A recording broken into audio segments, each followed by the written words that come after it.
Joe Rogan Podcast. Check it out. The Joe Rogan Experience. Train by day, Joe Rogan Podcast by night, all day. We're up. Here we go. Jared Cannonier, ladies and gentlemen. Hey, what a fucking crazy couple of weeks of fights there's been, man. There's so much to talk about. Absolutely. You know, this last main event, oh my God. I'm still like in shock. The Justin Gaethje head kick knockout of Dustin Poirier. I'm like, oh my God. I mean, we all knew that fight was going to be tremendous. Something big was going to happen in that fight. So when it did and how it happened, it was beautiful. Beautiful execution of that technique by Justin Gaethje to get that head kick off. It was beautiful. It landed beautifully, and he followed up nicely. Well, it was no follow-up. He was on his way. I think the ref stopped it. I think he did land one hammer fist. Yeah. But, yeah, it was perfect. It was a direct mirror image of Leon Edwards' kick. Yeah. On the opposite side, in the same place. In the same arena, yeah. Crazy. Yeah, that's crazy. Crazy. Something's going on there, Oh, right? man. So I'll tell you one thing, and you could tell me if this is, if you feel it as a fighter. But there's something about the energy in an arena when you go to a place that really appreciates that you're there. Because, like, we're in Vegas a lot. You guys fight in Vegas all the time. People, they get a little used to the fact that the UFC's there. Yeah.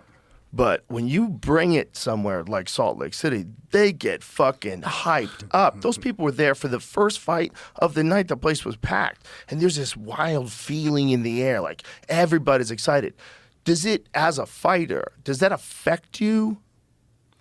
Well, absolutely. You know, when you hear the crowd reacting to the fight and Pull the mic right in front of you. Yeah, when you hear the crowd reacting to the fight in itself, you know, you get energy from it, you know. I get invigorated by it, or I get checked by it, you know what I mean? If the guy's doing something good and the crowd's loving it, I'm gonna put a stop to that. So I like to take control of it in a sense. But yes, it is it's a factor. Yeah, it is a huge factor. For some, you know, for some it isn't. Some people can just stay focused and stay on the rails and handle their business, you know, but I like it, you know. But I like fighting in the Do you like the Apex as well? I like the Apex as well because I find that fighting in the Apex is a bit more personal, you know what I mean? Yeah, I can hear my opponent breathing, I can hear his exertions, I can hear his corner, I can hear my corner a little bit better. You know, you can hear, you know, there's still a crowd there, and you can hear them, so you still get the feel of the crowd as well, of a crowd. You know, although it's not that big, it's not as big, but you know, but you can hear everything. You can hear the commentators too, you know. So. I feel like when I'm at the Apex, I feel like lucky. Like, oh, I'm lucky to be one of the people to be here. Like when Francis fought Stipe at the Apex during the height of COVID. I was like, we are so lucky. We get to be here live for this. There's only like 30 people in this place. Yep. That's that thing, man. It makes it feel personal. Yeah, you know? So I guess it's personal for the those in attendance as well. Yeah, well, yeah, those in attendance and even people watching at home. I think you get a sense of that. Yeah. From that, like it's like you're watching a fight in a gym. Yeah. You know, it really is. It's like a high tech gym. I mean, that's kind of what they did. It's kind of what the UFC did. They just made their own gym and they made their own arena. Yeah. A little intimate arena. And it's great for Tuesday night fights, too. Yeah. The and Contender it's nice. Series. You can just go there and handle business and then go back to whatever else he was doing. Yeah. And the PI, like putting something like that, such a high-tech, like state-of-the-art gym where guys can do their camps there. Yes, the PI has been a gold mine for a lot of guys, especially those guys in Vegas. I've used it a few times, but I don't really get up there too often, you know. So, but I can imagine if I did live there, I'd be in the PI all the time, maybe once, twice a day. They really help guys scientifically cut weight correctly, too, and give them an assessment of whether or not they can do it and be healthy when they're doing it. Yeah. That weight cutting game is a crazy game, and you got a wild career, man. Because you start off at heavyweight, you go down to 205, and now down to 85. Has anybody else done that and been as successful as you? I don't think so. I don't think anybody's. I No, don't think anybody's gone down. You know, Conor McGregor's gone up. He hasn't been as successful, but he's just successful in anything he does. You know, right? So. But I'm saying, like, has anybody ever started out as a heavyweight and gotten down to become an elite middleweight? No, I don't think. I think you're the anybody's only done that guy. before. Yeah. It's what? Well, Vitor's gone up. He's fought up at heavyweight. Oh yeah, he Yeah. did. Yeah, He's fought up at light but heavyweight. middleweight would have been his correct weight class. Yeah. I think if he started today, like what he wound up in, I think that's the correct weight class Yeah. with weight cutting. Well, I would say the same thing about me too. You Yeah. know, I'm not no natural heavyweight. Right. So, Right. and I knew that while I was fighting heavyweight, I was just an undisciplined heavyweight, if you will. You know, so. Well, you probably walk around at heavyweight all the time. Well, absolutely, yeah. Yeah. I think a lot of us middleweights walk around at light heavyweight or above even- the light. yeah. Above the light above heavyweight 206. limit. Yeah. Like, what is the heaviest you get when you're walking around? Be honest. As a middleweight now, Yes. the heaviest I've gotten was 125. No, Yeah. 225. Sorry. 225. Yeah. So I'm about 220 right now, but I haven't been back to training as consistently as I would like to be. It's so crazy that you say that so casually because you look great, you look super fit, and the idea of you being able to lose that much weight is so bonkers. Yeah. Well, you know, water weighs a lot. You know what Yeah. I mean? So I burn a lot of water. Well, that's also there's like I guess they break it down when you do it with someone like, that's a real expert in dehydration. They break it down like how much muscle mass you have. And the more muscle mass you have, you can actually, muscle's mostly water. You can suck more. That's why guys like Yoel Romero were able to make, 185 when he's a big guy. Yeah. He's fucking big. Yeah. Just a thick thing, you know, so from The- top the- to bottom. Too, The idea not that just top that guy's heavy. 185 for even more than 13 seconds. Yeah. Like, Well, how- not anymore, right? He's not what, anymore. 205 Yeah, now? now he's doing 205. But, he's a top contender at 185 for a long time. Yeah. Without but those were weight hard cutting. weight cuts for him, though, right? Yeah. Because he was so big, I would say. But I wasn't never there for any of them, so what do I know? When you do yours, how far out do you just start to change your diet, and like how much time did they, like if the UFC calls you up and says we want you to fight for a world title in 2 weeks, In 2 weeks? you can't get down there. In 2 weeks? I mean, I haven't done it before, but I'm sure I could. Hell yeah, I could. Right? but you yeah, I wouldn't think I want to. could. Ideally, what would you want to? Like, how much time do you need to get all the way down to healthy? I would comfortably 4 weeks at the 4 weeks. at the least. You know what I mean? But 6 weeks to be is the general consensus for fight camps. 8 weeks for those who want to put a little extra on it. Right, but like, how much of the camp is centered around being careful with your weight? How much do you think about it? I would say the whole camp. The whole You know camp. what I mean? Because when I'm not in camp and I don't have a fight coming up, I don't really pay attention to, my Diet. portion sizes. Yes. And that's the big thing is the portion sizes and the quality of the meats that I'm putting in my body as well, So I changed from eating less red meat for sure. I eat more salmon, more fish. And portion sizes, again, for me is important. The work output, as long as I'm going to the gym, making my appointments that I've made for myself, and I'm going to the gym twice a day, I burn it off, and I sweat off a lot too, So I can, as long as I got at least 4 weeks, I can make it happen. And Where I'm at now. But when I'm training, you know what I mean? I'm around 210, 215, and all I have to do is change my diet. I'll drop about 10, 12 pounds in about 2 or 3 weeks, and then cut the weight okay. during fight week. Well, that's not that much then. So then you're really just cutting about 10 fight week? Yeah. Yeah. So that's a healthy way to do it. Yeah. No, I'm not showing up fight week at 220. Yeah. No, absolutely not. Well, there's some guys that Yeah. have done some wild cuts, some really wild ones, where you're just like, did you just not prepare for this at all? Did you just try to wing it? Did you put it off? Like, Yeah. How did you allow yourself to come in so big and try to cut so much? Who Just knows miscalculations? Or maybe just to get called with an opportunity that they couldn't refuse, and Right. no matter what. And they actually state that shouldn't. they're in, yeah. they couldn't have made it. Yeah, they don't want to be the ones that say no sometimes. So Do you I ever guess- envision a time where the sport would have no weight cutting, where they would just match people up by weight? when there's no weight cutting? No weight cutting. I What if there think- was more weight classes, Yeah. but no weight cutting? I think that'd be fine. I would love that actually, to make it more of a natural competition. You know what I mean? As opposed to people trying to get the edge over, trying to get the edge on their But opponent. it seems like a crazy edge to agree to. Yeah. Like if we were like I firmly believe that if weight cutting did exist, and then people started doing it now, they would try to ban it. They would try to say, don't do that. That's dangerous. You're 24 hours before you're going to have a fucking cage fight. You're going to dehydrate yourself to death's door. To death's door. I've seen some dudes that were on death's door. Really? Oh, yeah. Travis Lutter, when he fought Anderson Silva, was the worst I ever saw a man when he was cutting weight. Travis couldn't walk. He was shuffling to the scale. Yeah. And he missed weight. He missed weight in a world title fight, and he had a real shot against Anderson because his jiu-jitsu was phenomenal. Okay. His jiu-jitsu was phenomenal. He took Anderson down, he got caught in a triangle and got beat up. Mm-hmm. But he was the closest I saw to, like, I looked at that guy, I'm like, oh my God. Like, if I found that guy in the desert, I'd get him right to the hospital. Yeah. I'd be like, holy shit, bro, you okay? Like, have some water. We're gonna get you some water, man. Yeah. Jesus Christ. Like, that's what he looked like. Wow, just out of it, huh? Just sucked in. Just when you're almost killing yourself. You're taking all the water out of your body, and then you're putting it back in. 24 hours before the most extreme physical combat sport that's currently available. Yeah. Which is MMA.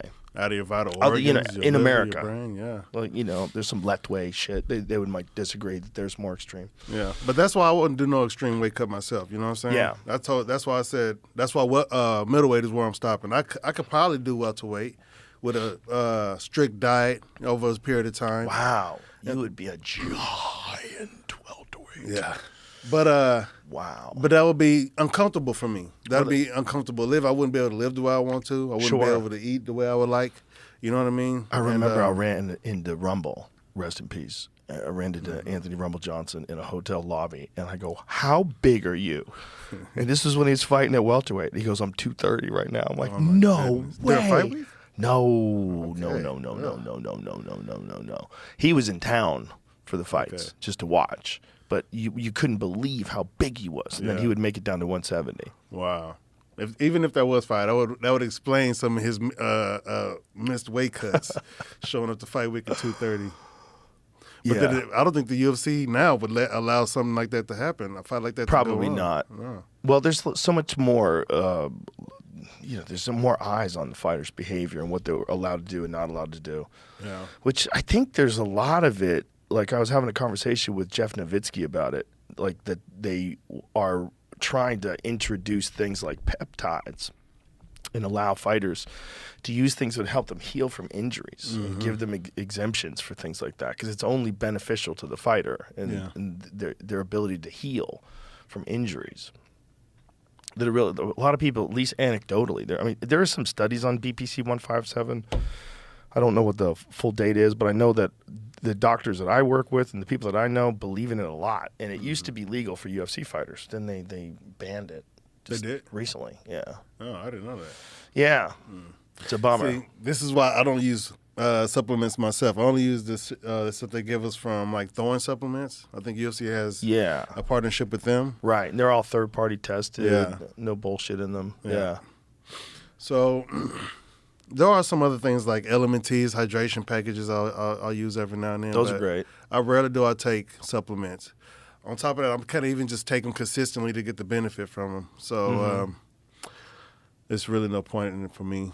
So do you have someone who cooks for you? Do you have like a meal service to use? My wife. Your wife. Yeah, there you go. Yep. That's perfect. Because I see some guys, they take it so seriously. They have like stacked up Tupperware containers that they get from a company, and it measures out all the carbs and the protein, and it writes it down, 50 grams of carbs. 50. Yeah. We got guys like that in the gym too, you know. Yeah. I think it's just more, that's more of a convenience thing. You know, you don't have to stand over the stove for 30 minutes to an hour and a half cooking and preparing food and stuff like that. Whenever I think about people that do stuff like this, I think about Fedor. Because Fedor used to fight, he had a big belly. Mm-hmm. He didn't give a fuck about portion control. Yeah. I mean, he was very unassuming the way he looked physically, but his demeanor. He was such a beast. Else, yeah. I was listening to, I can't remember who was talking about it on a podcast. I'll try to remember it. It might have been Cejudo. I forget who was talking about it, but they were talking about Oh, no, it was Rampage. It was Rampage Jackson. And he was talking about how Fedor was his favorite fighter, and he was recalling this moment where Kevin Randleman suplexed him and threw him on his neck. And Fedor's expression never changed. Yeah, I saw that clip, too. Isn't that wild? It's so true. Because he just, no matter what, in the heat of battle, just stone-faced. Never, no emotion, no nothing. Stone-faced. That just says he saw some hard shit as a child, probably. Yeah, right? Something. I mean, it definitely wasn't easy. Whatever he went through was not easy. But that dude is a hard man. How did that fight end? Look at that. He Kimura'd him. Like right after that. But look at the compression there. Yeah. I mean, look at how he's landing there. That's crazy. Fedor Kimura's him? Yeah. Okay. Like right afterwards. Yeah. You want to see it? It's pretty dope. Yeah. It's pretty dope. See if you can find the finish. Yeah, he when he was going down, he tied up an arm. Okay. See, have you found it? It's only showing that slam. Oh, so, just go Fedor taps. Randleman? Yeah, Randleman. I'm sure I've seen it at one point or another. It was incredible. Okay, here it is. Here it is. So Randleman slams him. Oh, how did he flip him over already? I was skipping ahead. Position, Sorry. Yeah. transition, I want to see the transition. So he takes him down. Boom. Sound. Right? Oh, this is the start of the fight here, yeah. So this is this is the start of the fight. This is before he body slammed him. Yeah. So he I'd took like him to down do a first. pride round. That'd be nice. Do you like the idea of that? The 10-minute round? Oh, yeah. I think so too. I imagine like the option to there it is. Boom. Crazy. Ugh. That was knees to the head on the ground too. Oh, yeah. Pride was a different beast. Oh, Oh, that was a nice. beautiful He was rollover. That was spot, yeah. beautiful. That was beautiful. And then he started throwing his own knees. And then he got the Kimura off of this, I guess. Is that Rampage? Dude, those are hard shots from the top here. These are fucking hard shots.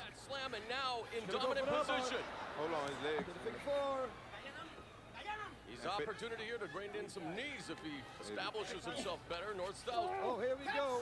Ooh. Damn. Yeah. Like that dude does not care about portions. He just eats whatever the fuck he wants and smashes people. Yeah. I wish I got to see that guy live. I have a regret. You never seen Fedor fight live? No. No, out of all the guys from Pride, he was the one I would like to have seen live. I got a chance to see Crow Cop fight live a bunch of times. Yeah. But seeing that guy in his prime in Japan must have been wild. That must have been wild. So you've been in this game for a number of generations. Yeah. Like, yeah, if you were to map the MMA as a sport, how many generations would you say we're in right now? Like I about guess it's the 4? 30th year of the UFC, and an elite fighter. What's the average amount of years they can compete? Is it probably 10? Yeah. Average. 8 to 12. Some guys can extend it. You know, Randy Couture extended it. You know, some guys can, but I actually started late. But some guys extend that time period where you could fight as an elite fighter, but there's only a certain amount of time. So that's kind of a generation, right? So that's like 10 years. So I'd say we're at least 3 generations in, but it's more like 4 or 5 because the generations, they change in terms of like, there's The like skill the set. skill set. Yeah. The skill sets improve.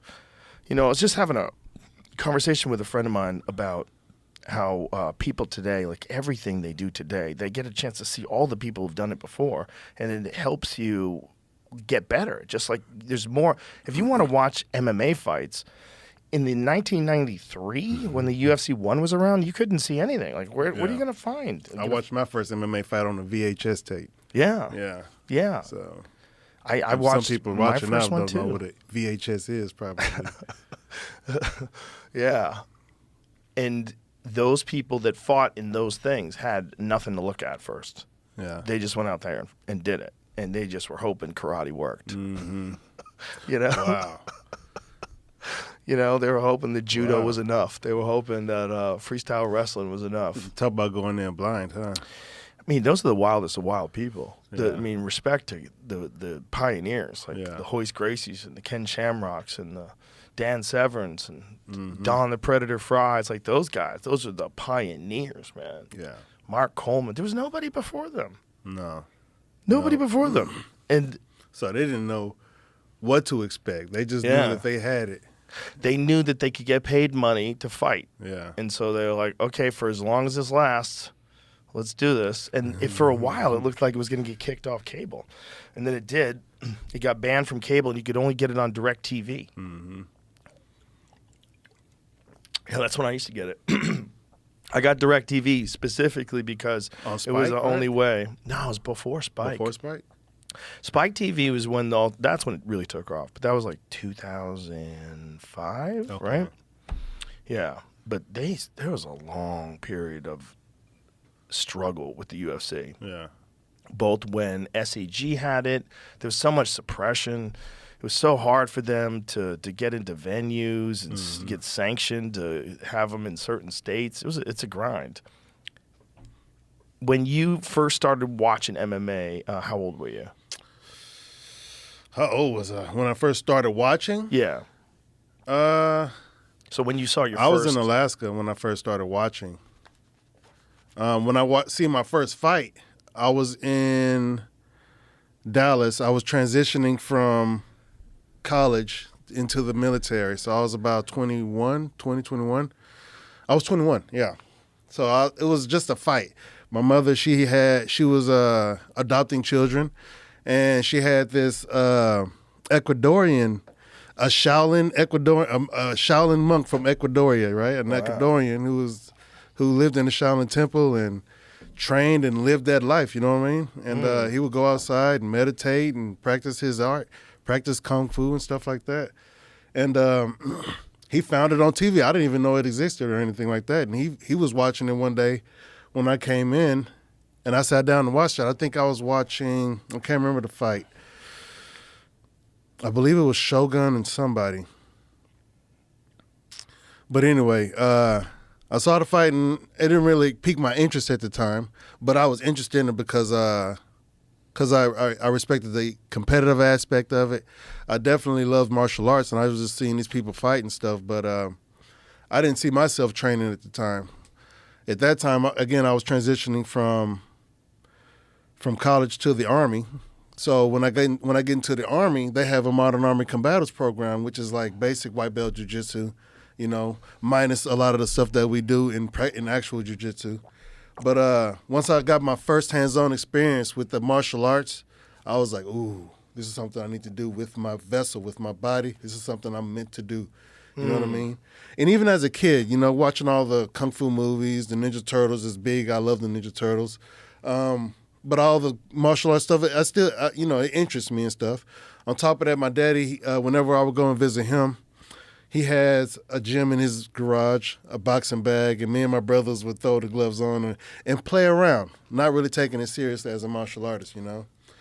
But once I did it in the Army, I knew this is something that I need to do with my vessel, something I have to throw myself. I have to ingrain into myself. Mm-hmm.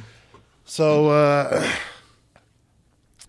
that was in basic training. And then luckily in AIT, we had my AIT phase, which is our training phase for our job in the military.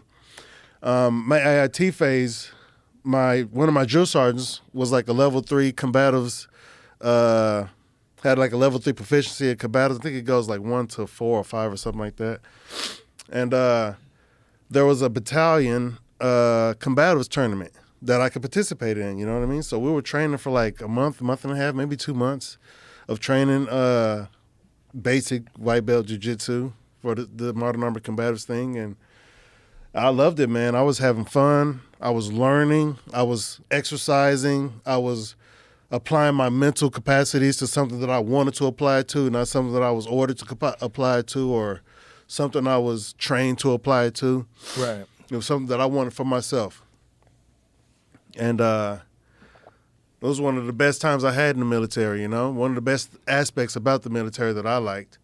And I got all the way to second place in the tournament, I think I had like 4 matches. So I got all the way to second place. And the guy who took first place was like some football athlete, just some buck strong motherfucker, you know what I mean? Who was just faster than me, you know what I'm saying? My technique wasn't able to get it done, so I took second place by points in that one, so it was all good. So that's the birthplace of your martial arts journey. Of my martial arts journey. And so in the Army Combatives program, how much striking did they have?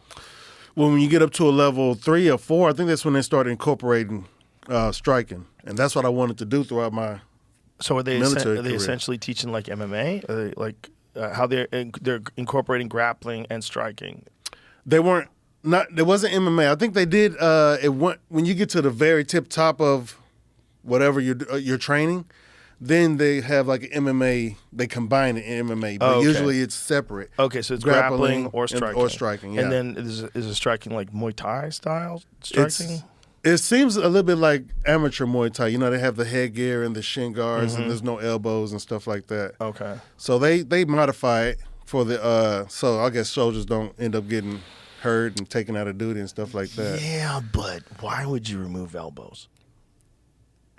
Well, they're too goddamn effective to remove. Like, you want people to be proficient in elbows. You want someone in a hand-on-hand fight who breaks his hands to be able to throw elbows. Yeah. And a person with really good elbows can do that, but a person who doesn't have good elbows is doomed. Mm-hmm. It's funny you said it because I broke my hand in the fight, and I had to finish it with an elbow. There you go. With elbows. Yeah. I can't imagine why any effective system would want to remove elbows. You could give guys elbow pads. Yeah. You should have them at least practicing elbows. I mean, obviously, take care of your training partners. Don't try to smash their face in. Yeah. Well, I think, again, you got to think of it like the amateurs. They don't want guys getting cut or... Right, in the fights. Yeah. But that's... And it's the military. They want their soldiers to be soldiers, not, world-class fighters. So... Yeah, but if you're going to teach them how to fight, teach them all the way. Like, don't teach them Taekwondo. That's what you want for your military, right? Yeah, that's what I want. Don't teach them Taekwondo. Teach them Muay Thai. Mm-hmm. Teach them MMA. It's not that there's anything wrong with Taekwondo, but if you're going to train someone to fight, like, why would you remove elbows? Mm-hmm. Like, put that back in there. Yeah. You need to be able to stop someone that's coming towards you. Just some dudes, when you watch like elbow masters, dudes like John Wayne Parr, dudes who know how to slice people up. Yeah.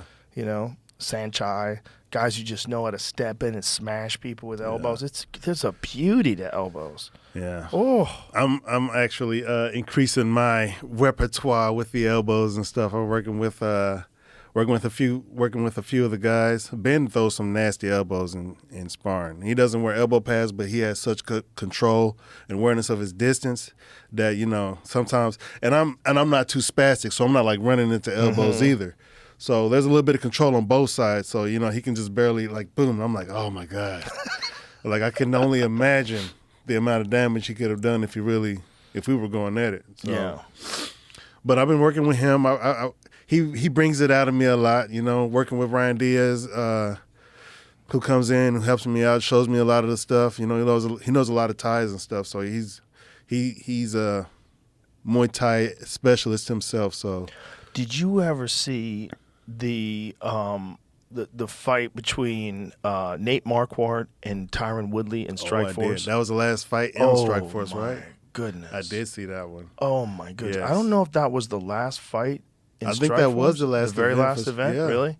Yeah, and I think that was the last fight because that was the main event. That fight was insane. That stoppage was insane. Mm-hmm. I mean, this is like video game stoppage. Right here, the over-the-top elbows. Yeah. Then he hit him with this elbow, Look at uppercut. this. Uppercut, boom. Oh, my goodness. I mean, that was a video game stoppage. Yeah. Like, people forget, like, they missed out on this Nate Marquardt era when he was at his prime. Yeah. And that fight is, like, a great example of it. What year was that? Boom. God, I'm not sure. Because I remember watching that. I was a big fan of MMA at that point in time. Boom. I mean, insane combination. Boy, I want to say, what year is that, Jamie?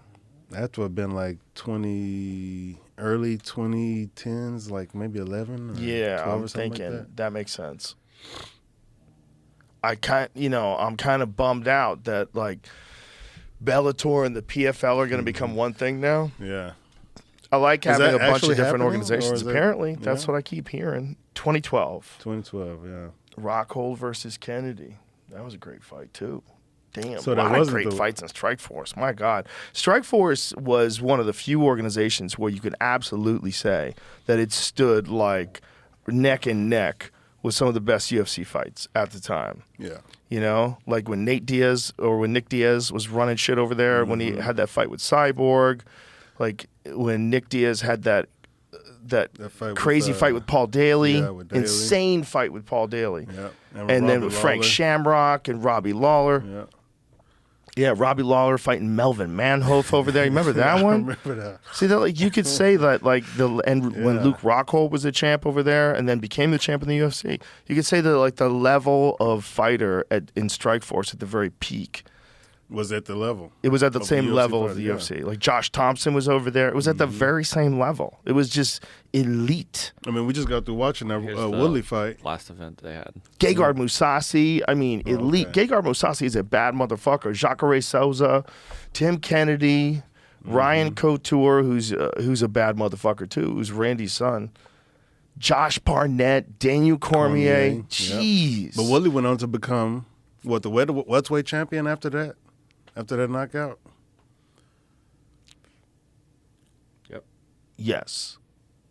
Yeah, no, Wilter, yeah, after that knockout. When Yeah. he entered into the UFC after that knockout, Yeah, yeah, after for the sure. knockout. It was quite a bit. That Jay Heron knockout. Oh, my God. Yeah, that was a nasty one. Whew. Yeah, there's it's interesting if you go back and watch the first UFC, and if someone did like an analysis, like some egghead did an analysis of like what percentage better are elite athletes today. I would be very curious. Yeah. I think we all would be curious. I think that will put into numbers, right? Yeah. Quantifying, what we're actually doing with ourselves. Yeah. And I think we can probably put some direction on how to direct that trajectory, maybe even accelerate it. Yeah. I wonder if you can. I mean, it's so accelerated right now. I mean, think- nobody's really focusing on it. Is anybody? How many of us are focused on it? Right. Focusing on combining all this stuff and progressing into the level. And then it's only going to get so far because you can only test it out against the current level of competition out there. Mm-hmm. So there are factors, limiting factors, but if we all focused on a certain thing as opposed to if it was like a collective consciousness focusing on it, like a think tank or some shit like that, I think we could speed it up, Really? I think so. Like how so? What do you think they could use to speed it up? Well, there would definitely have to be. It would definitely be over a length of time. There will be a lot of training involved, right? Because but I would say with people focusing on it, like you got different experts at different fields, Right. testing shit, trial and error type stuff like that. How science works, right? You get a bunch Yeah. of ideas together, you test them out, you see, document the results. Yeah, I see what you're saying. But I also think that's a big part, and this is what a lot of people disagree with about martial arts, that it's an art. I think it is an art. I think people disagree because they don't like arts where people get hurt. But I think it's an art. And I think everyone, it's something about whatever it is that draws them to that art, whether it's wrestling or it's Muay Thai, whatever it is that draws them to that. Right. And to me, like, you're never going to be able to fix that with numbers. You're never going to be able to quantify that. Like, well, what drives someone to become elite world-class striker and then learn how to wrestle? Yeah. It's a different animal. It's a different thing. Like, and you got to let people figure out what their thing is. Yeah. Some people, it's a jiu-jitsu thing. They just want to take people down, strangle them. And some people, it's like, no, they want to keep you on the feet and beat the fuck out of you. Yeah. And you got to let them figure that out. And it's like some of the best fighters are not necessarily the most balanced, where they're great at everything, but they're so good at one thing that they can impose that, whether it's grappling or whether it's striking. It's a really interesting argument. Like, what's the best approach? Is it to be an elite specialist and then also an elite athlete that can pick up the other stuff quick? Or is it better to be like fully well-rounded, like Mighty Mouse, who's like the most well-rounded guy ever. Everything he could do world class. Yeah. Ground game world class, stand-up world class, everything. No holes. That's like the guy. If I had to look at like technique for like all-time technique, Mighty Mouse is the guy. Yeah, I agree for sure. He could do everything. Definitely the best all-around fighter. He could do everything. Ever, and he was a ghost. He was in front of you, and then he was to the side of you, and then he was kicking you, and then he was shoving you, then he was fucking dropping punches down on you, and then he had your back. It's like, whoa. Yeah. He was a speed demon, man, with perfect technique and a library of information. And that relationship that he had with Matt Hume, like Matt Hume is a very, very intelligent guy and very interesting guy when he talks about martial arts. He knows a lot about martial arts. Yeah. And he was another one of those guys that was like early on, he was fighting in MMA. He fought Pat Miletich in an MMA fight that I watched. One of those weird organizations that was emerging that we forgot the name of, like World Combat something or another, you know? But like that relationship between like a great coach and a fighter, like a DJ and a Matt Hume, or you know, a George St. Pierre and Firas Zahabi, like this kind of relationship that happens with certain athletes. That shit is so important. It really is. I mean, you got to have a coach that's going to be able to communicate with you, and then you be able to communicate back with your coach. So you go from Army combatives, and what is the next gym that you join? Like, when do you start like taking MMA as a path? Well, after I get out of the Army, I was trying to do it in the Army, but that wasn't priority. So after I get out of the Army, I relocate to Alaska. I use my skills that I acquired in the Army to get a job with the FAA, and I get hired on in Alaska. So I relocate up there, me and my wife, and so we relocate up there. And as soon as I get up there, there's a lot of time in between my exit from the Army. I exited 2008 December, and I'm in Alaska July 2009. So in between that time, you know, I found it. I had the bug, so I found the judo gym. You know what I mean? I'm broke as a joke right now. You know what I mean? I'm on unemployment because I just got out of the military, and my wife is pregnant. You know, we found out 2 days before we had to clear post that we're pregnant. So it was pretty harrowing time for us. You know what I mean? But I still wanted to train, so I found myself a judo gym, and I trained judo for about a month and a half, 2 months, and tried to pick up as much as I could. In between that time, I was applying for the job with the FAA, eventually going through all that hiring process of, you know, interviews and a bunch of other things. We relocate up to Alaska. And as soon as we get settled up there, me and my wife and my newly born daughter, I'm looking for a gym. You know what I mean? And I find a Gracie Baja, Alaska that's up there. And I get into it. You know, I start doing jiu-jitsu. I'm like 300 pounds, you know what I mean? Training and stuff. In between this time, in between my Army time and Alaska, I put on a bunch of baby weight. So I'm training jiu-jitsu, you know what I mean? 300 pounds up there. Throwing myself into this martial art. You know, I didn't even know about MMA. I wasn't concerning myself about being a UFC fighter or anything at that time. But one of these days, I look up and see these guys are striking, and you know what I mean? So that goes on for about a month or two, and I'm interested in it, and I wanted to get in shape first. So I didn't just throw myself into everything the gym had. I just wanted to focus on jiu-jitsu. So I just did jiu-jitsu for a couple of months, and then opportunity came up, and I just did a couple of the MMA classes. And it was fun. I was hooked. One thing led to another. I found out they had a MMA promotion in Alaska, the AFC. So I trained for about a year, from like the end of 2009, early 2010 to about early spring. It was about March 2011. So where were you getting your striking in? You were getting your striking at Gracie Baja, Alaska. So the guys that were striking there, you just joined in with them? Yeah, I just joined in with them. Was anybody like a it was an MMA team. Oh, so it wasn't MMA. Yeah. So they had an actual MMA team, and there was an MMA promotion. There was a few other gyms in the town as well. So I just threw myself in. I couldn't do it at first because of work and stuff like that, and just being home with my daughter.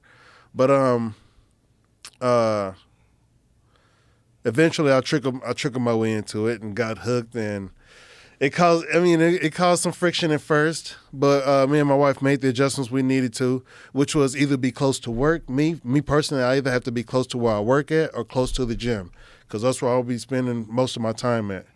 So how crazy is it when you think of that moment then, when you first started doing this, when you had to convince your wife, and now you're one of the top middleweights on planet Earth? It is crazy to think about. Yeah. Crazy. What a journey that is. And it's hard to think about it as it being crazy because, I'm in the driver's seat. So it just seems like the road that I've been on, you know what I mean? Right.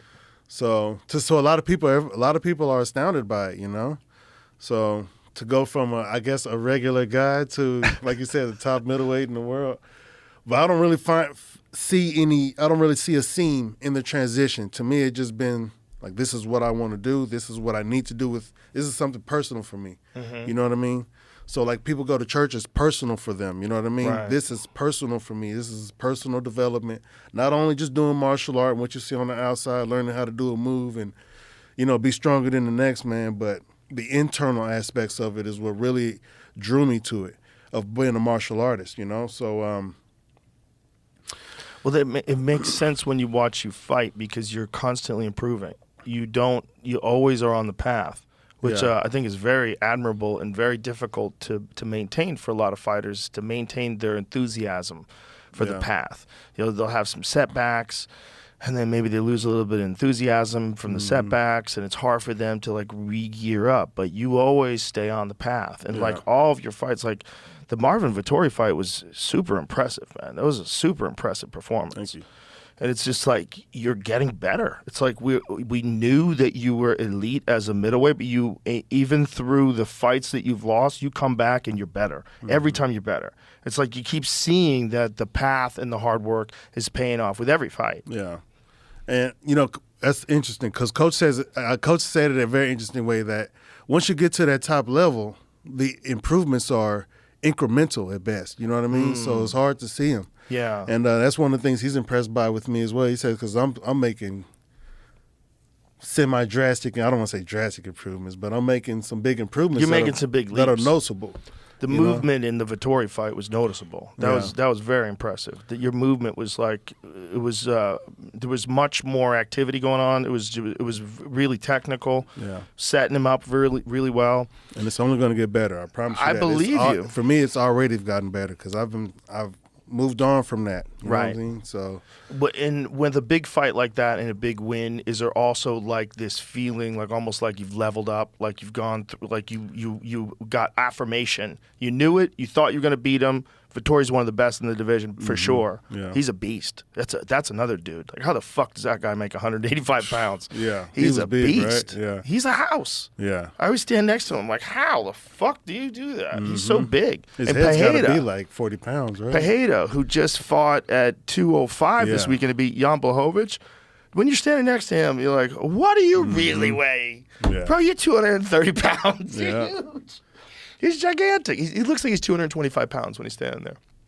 And I think he is something like that, right? They tested them the day of the fight to see how much weight he put back on. It was like 22 pounds or something. Something like bananas that, right? like that. Yeah. Yeah. What did he weigh, Jamie? I think they'll show it. They show the before and after. Yeah. That fucking dude's good. He's good. Yes. And now that he could defend on the ground too, look at that. 228. Bananas. Homeboy gained 23 pounds and had full endurance, man. He looked fantastic in that fight. That was a good fight. When you think about it, though, that's like, what, 2 gallons of water plus some food? A gallon of water is like 8 pounds. Is it? Right? Yeah, I guess. How much does a gallon of water weigh? I never even thought of that. A gallon of water is like over 8 pounds, I think. 8.34. Okay. Yeah. So, yeah, you're right. A little bit over 2. Yeah, 2 maybe gallons. close to 3 gallons of water. We're definitely drinking that much. We're definitely getting that after cutting weight. Yeah. Yeah. So with him being that big, that's not really that big drastic of an increase when you think about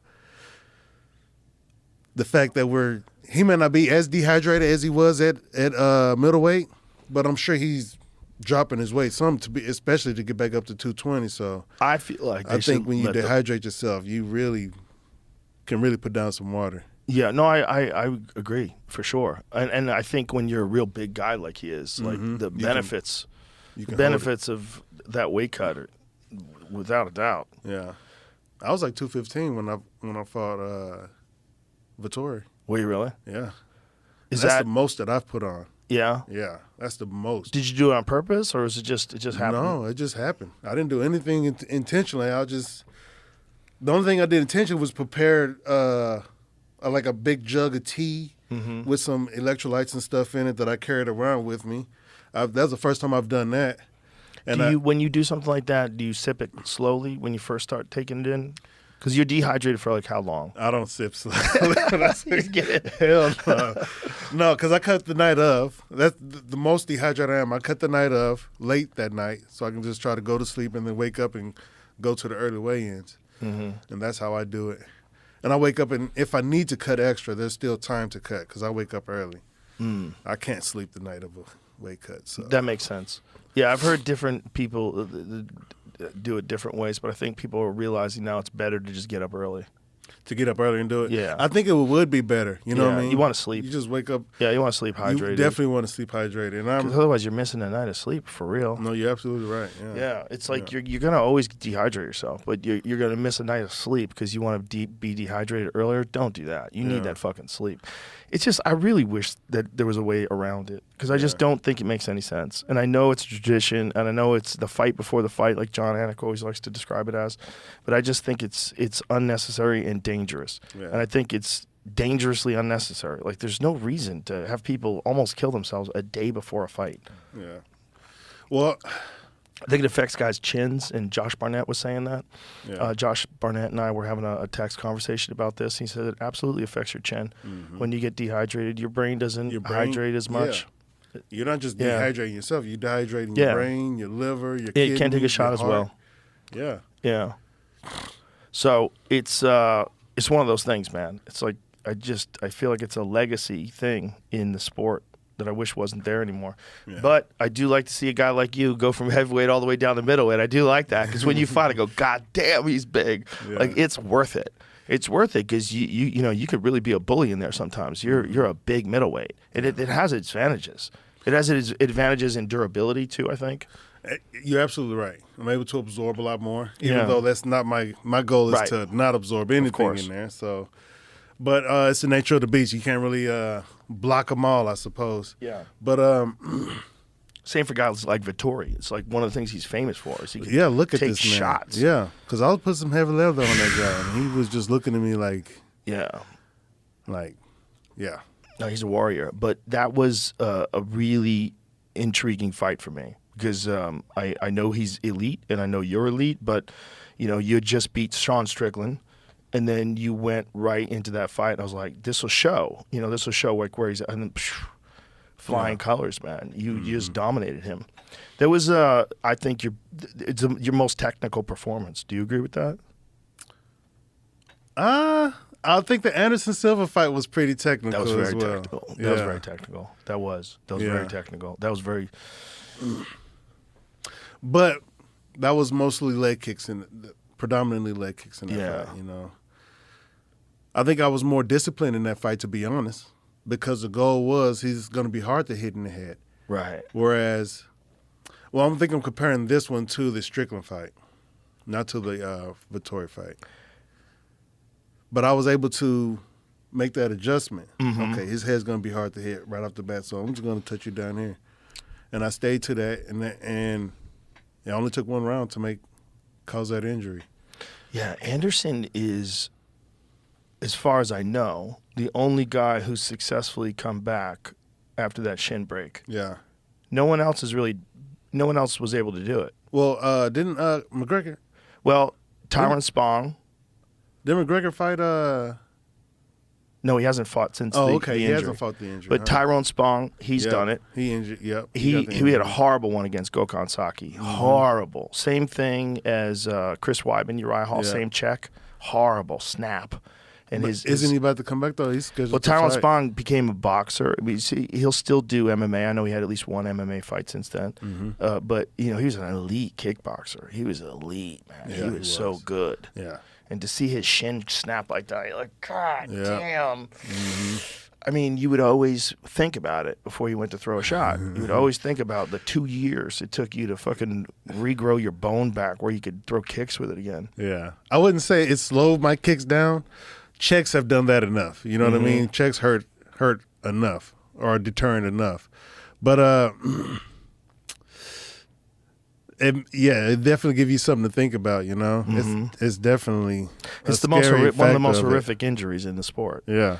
That shin injury, and it's happened. So there's so many versions of it now on Instagram. Yeah. You can find somebody. You see small shows where guys are doing it, Yeah. accidentally breaking their legs. I think Nogueira getting his arm snapped was pretty horrific that was as horrible. well. That was Yeah. horrible.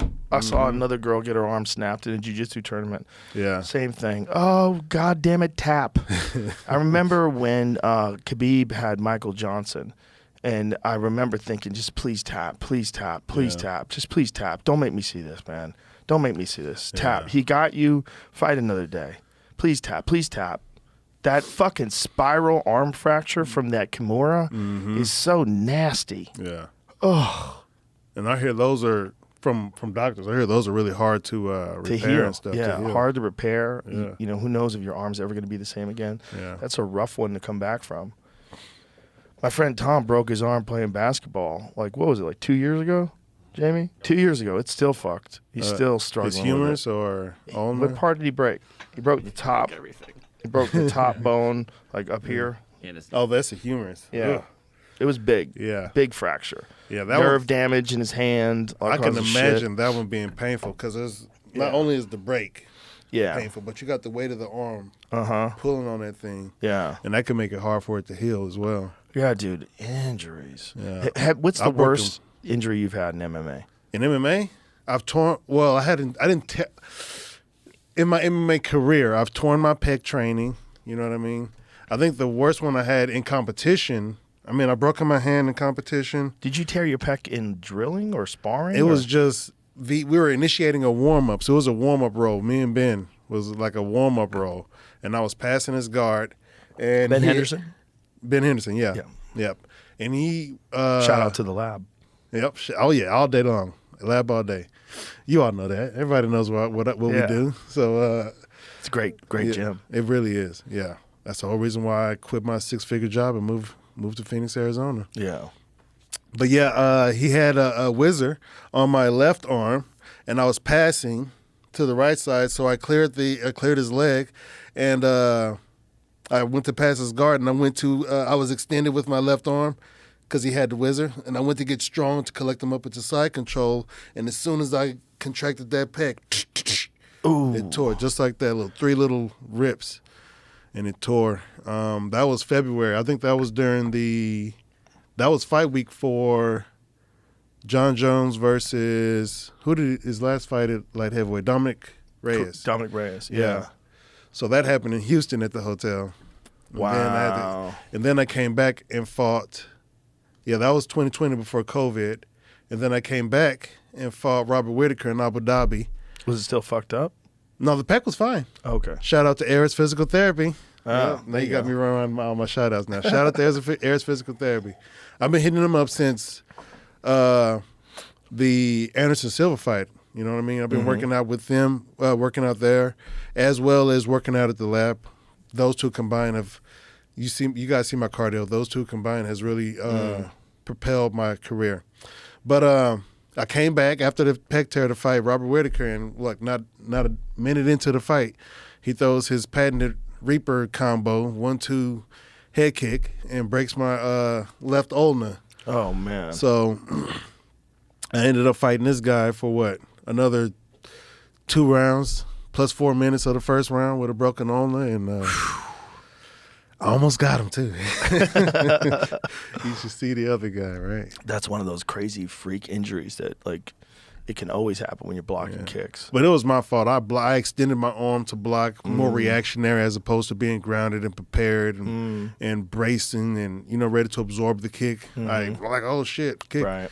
And the reason being because I was slipping his initiation. Typical shit. We all see it happen all day long with Robert Whittaker. We all know that combination. And so, were you surprised at the Dricus Duplessis fight? Oh yeah, who wasn't, right? I wouldn't say I was surprised as if he doesn't have the capability to do what he did. Right. But it was still surprising to see it happen, right? Yeah. Because we all think so highly of Robert. Yes. And his ability to go in there and fight at the highest level. But it was shocking. I'm sure, Dricus, he opened some eyes with that one. Yeah. But to be honest, when I look at that fight, when I was looking at that fight in the lead up to it, that fight went exactly how I thought it could have gone. Really? I either thought Robert was going to be the tactician that he is and pick him apart, you know what I mean? Maybe hurt him with some shots and get a finish, or take him to a decision. Or Dricus, who was a buzzsaw, my words exactly, the dude's a buzzsaw. He keeps going. You know what I mean? He doesn't slow down. He may look from the outside, look tired, but he probably doesn't feel tired to his opponent in there. I'm pretty sure he's putting some pressure on. Yeah. And that's exactly what he did. And Robert began to wilt in the first round from what I saw. Well, he got his nose fixed now. He could breathe out of his nose. So for the longest time, the reason why he had his mouth open, he had no nose. So the nostrils are completely closed off. So he won't look exhausted, slack-jawed. Always looks slack-jawed. But he also he would fight awkward, too. I think it affected his cardio style, quite though, a bit. Right? Yes, I would say that's sure. his style. It is, but he used to get a little too over-eager, and he would, blitz, just run forward, which you can't do with a Whittaker. Yeah. You can't do with Pereira. You can't do with an elite guy. But he tightened all that up, man. And he specifically tightened all that up for the Whittaker fight. That was a very technical fight. Yeah. There's someone broke it down on Instagram, one of those breakdown sites. I forget who it was, whether it was Lawrence Kenshin or one of the other ones. But they were talking about his use of the right hand, like stopping Whittaker, and the right hook, stopping Whittaker as he was coming forward. And that Whittaker has this leap-in style, and that they had figured out the distance for that, and that's when he started putting it on him. It was very technical, man. What he did was, it was a very interesting fight. I'm gonna have to find it. Because Whittaker is so fucking good, man. Yes. For him to beat him down like that, it's like, wow, you got to take that guy for real. You got to take that guy serious. Yeah, but that's what I saw. What I saw Dricus do to Whittaker, I personally feel was the effect that I had on Vettori, right? Because I was in his face, putting pressure on him. Right. I was hitting him too. Yeah. So I think that could be a bit of a difference, but I think the pressure, the fact that Robert had to stay on, you know what I mean? Yeah. That does something to guys. Guys aren't used to being on the whole time, in their feet, getting chased. Yeah, sprinting. Yeah, it's like sprinting. It's the dude equated to sprinting. He can fucking crack too. So Dricus can sprint in there. Yeah, that's a good term. I'm gonna keep that one. Well, it's going to be interesting to see, what happens with him and Adesanya. Yeah, I mean, he's not fighting in September, right? Yeah. So I don't know. I hear rumors that they're going to go with the Strickland fight. Well, that's I think that is happening now. I'm sorry. Yeah. That is definitely happening now. I'm sorry, because Strickland, but they're in negotiations still though. Yeah. Because I think Strickland wants more money. And I think I don't know what they do. I hope they work it out. That'll be a good fight. Well, I don't want to be Mr. Steal Your Girl here. You know what I mean? I know. But shit, I was thinking that when you came on here. But you know what I mean? Are you preparing for something like that? The possibility to something like that? Well, when I get back after this, my diet's going to change. I'm going to prepare for somebody. How many weeks is Australia? September 29? That's like 5-6 weeks, right? I think it'd be just September enough 9th. time. Yeah. For Jared Cannonier to get popping again. So that's what I'm preparing for. I'm preparing for the stars to align, right, and me to go in there and win my title. Who knows what's going to happen? If Sean is being difficult, you know what I'm saying? Mick, you know who to call. Dana, you know who to call. You know what I mean? Y'all know Lou. Y'all know first round. You know how we handle business. Y'all know I'm not difficult. You know what I mean? I think you guys pay me good. I'm not going to ask for too much extra to go to Sydney. I've never been there. I think my contract is something that we agreed upon prior to these events occurring. And, I think we can make something happen, So That's what I'm going to be getting ready for. You know what I mean? Well, I definitely want to see you fight for the title for sure. Yeah, it's going to be a different thing. You know, everybody. You know, we all saw the first one, and nobody was too entertained by that. Not especially me. So I've made the adjustments not only to make it more entertaining, because I know that's what people want, to be entertained, but. Do you have to balance that out in your head sometimes, like be entertaining? Or I don't concern myself with being entertaining or anything like that. It's not. It's well, you are. Furthest from you my- are, fortunately. Like your style is very entertaining, so you don't have to worry about that. Well, it's just maybe. coincidental, right? Right. Yeah. I like to hip it. If anything, I'm entertaining myself because this is fun for me. Right. You know what I mean? I'm going in there having fun. Right. You know what I mean? And this is something I tell people all the time. You know, I don't think of this as a job. It is a career, and I do get paid. It is my livelihood. But I don't approach this as my job or anything. Like I have to go to work now. You know, this is something. Me fighting is merely a part of my training. You know what I mean? It's like the test you take. You know what I mean? Every couple of weeks you take a test in school or you challenge yourself somehow. And that's for me, that's what this is. This is the challenge. Marvin Vittoria is the challenge. Israel Adesanya is the challenge. And I'm here to conquer these challenges. You know what I mean? That's a beautiful approach. So that's probably that's why what you these just keep fights are getting amongst. better. That's why you keep getting better. It's a fantastic mindset for an elite fighter. Yep. The mindset of constant growth. I'm always trying to learn. That's the only thing. That's the thing Yeah. I love about it, because I get to go into study. You know what I mean? Right. So something that I want to learn, something that I want to dissect and analyze and break down, and not only do it with my mind, but do it with my body as well. That's something you can't really do a lot. You know what I'm saying? Operate Yeah. a field of thought with your mind and your body. Well, it's also very impressive and very inspirational to people that you're doing it at, like, I think you're 39 now. You're 39? Yeah, 39. You're getting better at an elite athlete's level. Like you're getting better at one of the most difficult jobs for a combat sport athlete. That's one of the hardest fucking jobs on earth. Well, and in terms of like physical demands, like and you're getting better at 39. It's Well, amazing. You know, I've mitigated a lot of the wear and tear through my years. I didn't grow up, jumping big hills on bicycles and shit like that, and or anything like that. On top of that, I find my body to be valuable. So I didn't grow up destroying my body or anything like that. When I finally started training, I was like 25 years old in Alaska. So I got into it relatively late. I didn't grow up doing martial arts or anything like that. So I wouldn't say that I regret it, but I would like it to be the other way around. I would have loved to have done martial arts as a child. Yeah. But it is what it is. You know what I think, though? I think one of the especially a guy like you that's maintained your peak athleticism into your late 30s, you don't have the wear and tear that someone who started doing it when they were like 13, 14. But, by the time you're 25, 26, you got 10-plus years of getting kicked and punched and taken down, your knees twisted and your neck cranked. Yeah. Like, everybody gets banged up within 10 years. I mean, I had a friend who was 22 when he had his first nerve blockage, where his fucking arm wasn't working correctly because his nerves were getting pinched in his neck. Yeah. Ugh. I mean, so his neck was starting to get fucked when he was a young man. Yeah.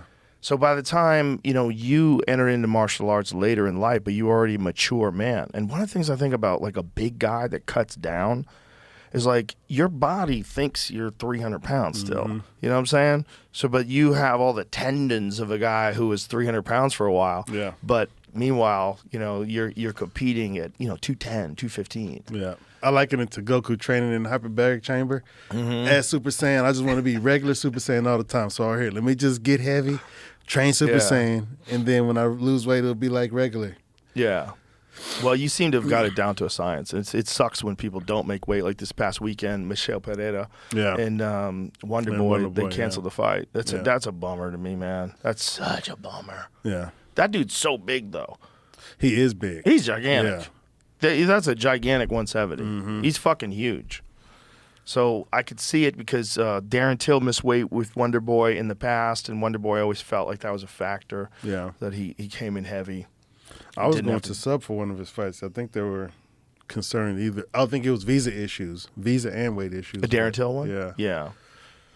But Man, it's interesting watching these guys come and go, and and come in with so much promise, and it doesn't quite, Go injuries. the way, yeah. There's well, Darren Till had a bunch of knee injuries. yeah, well, the UFC is a promotion machine, so they sell the world a dream for each and every one of us. You know what I mean? So a lot of people out there in the world have this idea of me that could be completely wrong. You know what I mean?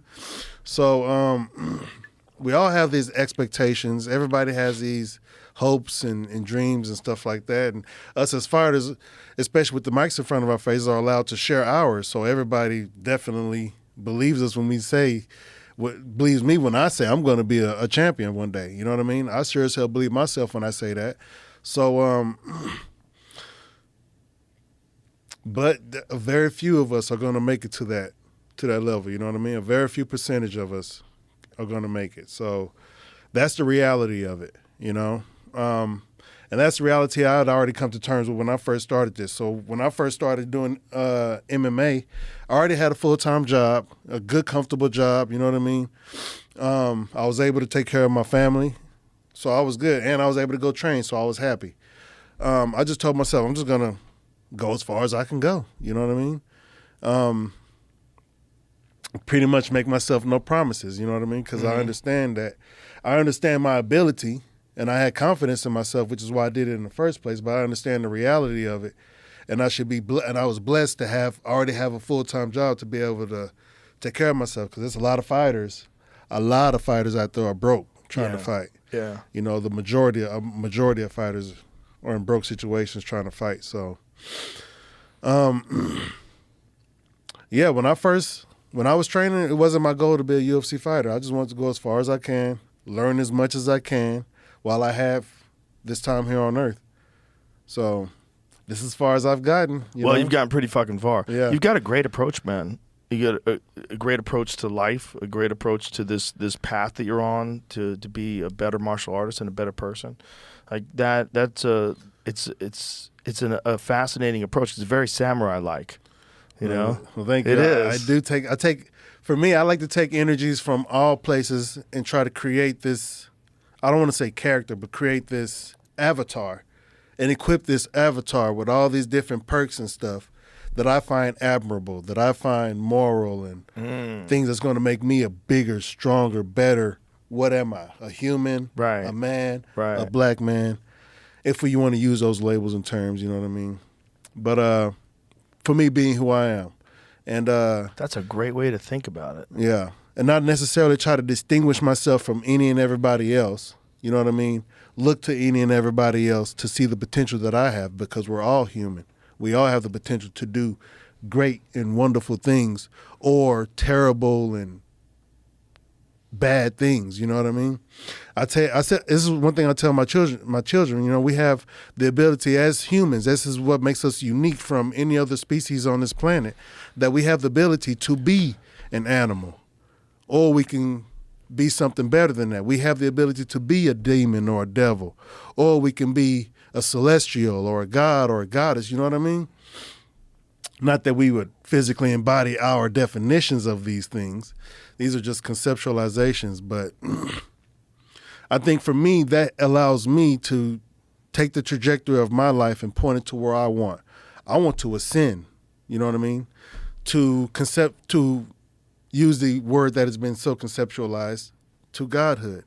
And I realize that I'm not the Almighty, but I am living an aspect. I am generating a perspective. I am so many different ways to put it. Living an experience, you know what I mean? That God can look back and say, yep, I've done this. You know what I mean? Maybe this has already been done, maybe it hasn't, but for me, I just want to go up, be better. I want to be able to levitate and shit like that, you know what I mean? Yeah. Do things that nobody else does, which is probably one of the reasons why I joined the Army and do martial arts in the first place, because everybody where I'm from, where I grew up, definitely wasn't joining the Army, and nobody was doing martial arts that I knew of. So I guess I was just born a nonconformist, if you will. And I just like taking the route that I find best suits me. You feel me? Yeah, I do feel you. Yeah, no, that's a fascinating path. I like what you just said.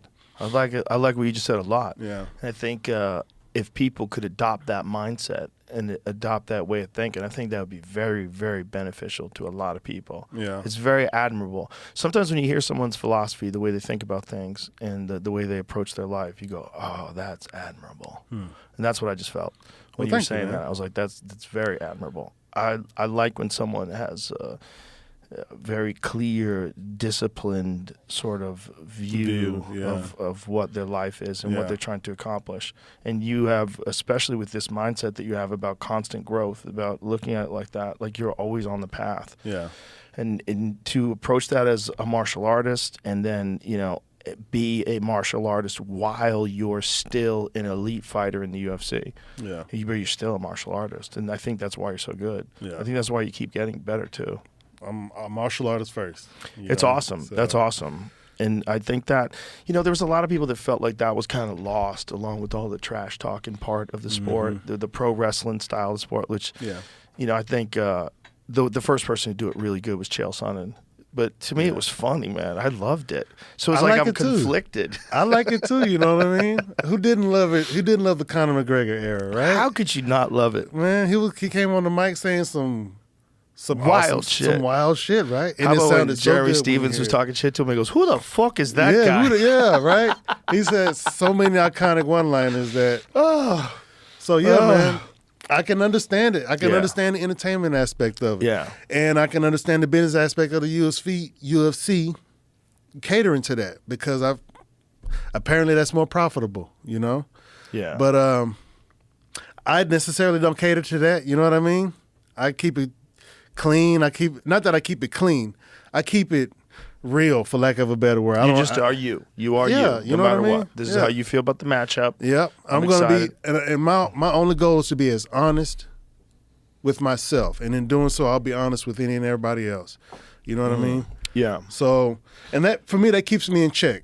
Because I don't want to have to tell you some crazy fucked up shit I didn't do. You know what I mean? Right. So, I don't want to have to be like, mama, you know, I didn't, you know what I mean? Right. It was at one point where I was getting ready to leave a previous job of mine. I'm not going to say which one specifically. But I was doing things that I shouldn't have been doing.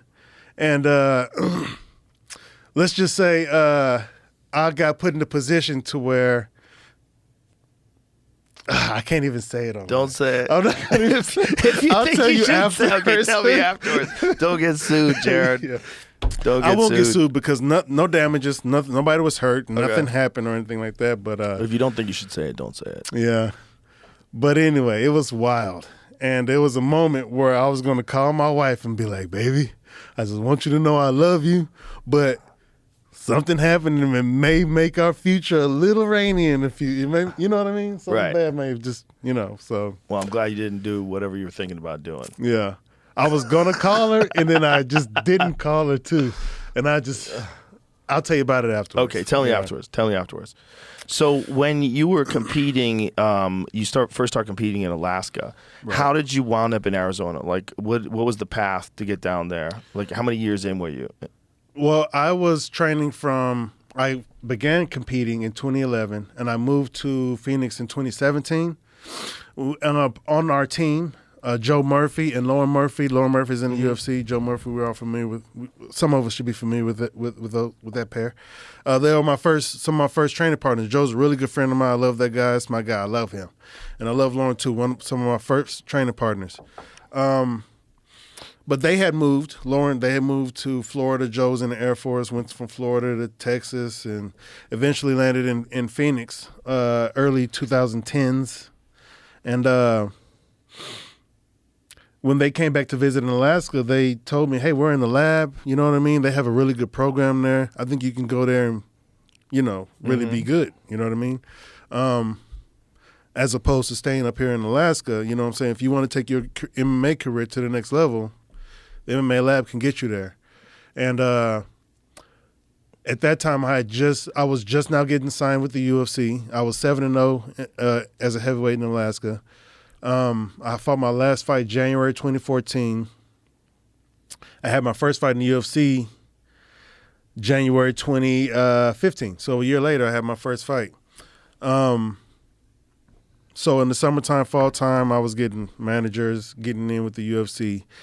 And contact with them, they said, come on down. You can stay with us for a little bit. You know what I'm saying? Do your camp here and, you know, go from there. And I went down, did the camp, and got my toes wet, as they say, and I really liked the temperature of the water. You feel me? So it was a 2-month camp. I did my debut. You remember that? You remember the card? It was Jones Cormier 1 when they first fought in Vegas. So I fought Sean Jordan on that card. And those who don't know Sean Jordan, I was lucky in my heavyweight career in the UFC. I didn't get to fight any of these 6'4", 6'5" giants, behemoths. You know, Sean Jordan was like 5'10", 5'11". He was a crazy athlete. But he was a crazy athlete. Remember he would do backflips after all of his wins and knockouts and stuff. Did he stop Derek Lewis with a hook kick? After he stopped me in the first round, he stopped Derek Lewis with a hook kick. Yeah. That dude was a That was his next freak fight because I was watching. I was like, let's see how this guy good. Because I be watching. See how guys do after we meet in the octagon, win or lose. He was a freak athlete. He was. He holds a, I think it's a bench press or a squat or deadlift record, some weightlifting record like at LSU, and he played for LSU. I think it was a fullback for them when the Tigers won, when they won the championship way back when. When you see a dude who's built like the Hulk and he does a backflip, you're like, what the fuck, man? Yeah. He's built that like guy, he's just a tank. He's built like a tank, like the Hulk. Yeah, for real. When you see that guy do a backflip, you're like, that's a fucking athlete because that's a lot of weight to throw around there like that.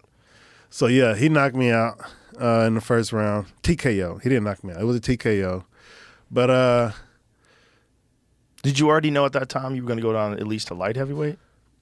Not at that time. You thought you were going to fight as a heavyweight? I thought I was going to win this fight and make millions of dollars and quit my job. And I get to just fight and train now. You know? So that wasn't the reality of it. I lost the fight. I went back to Alaska.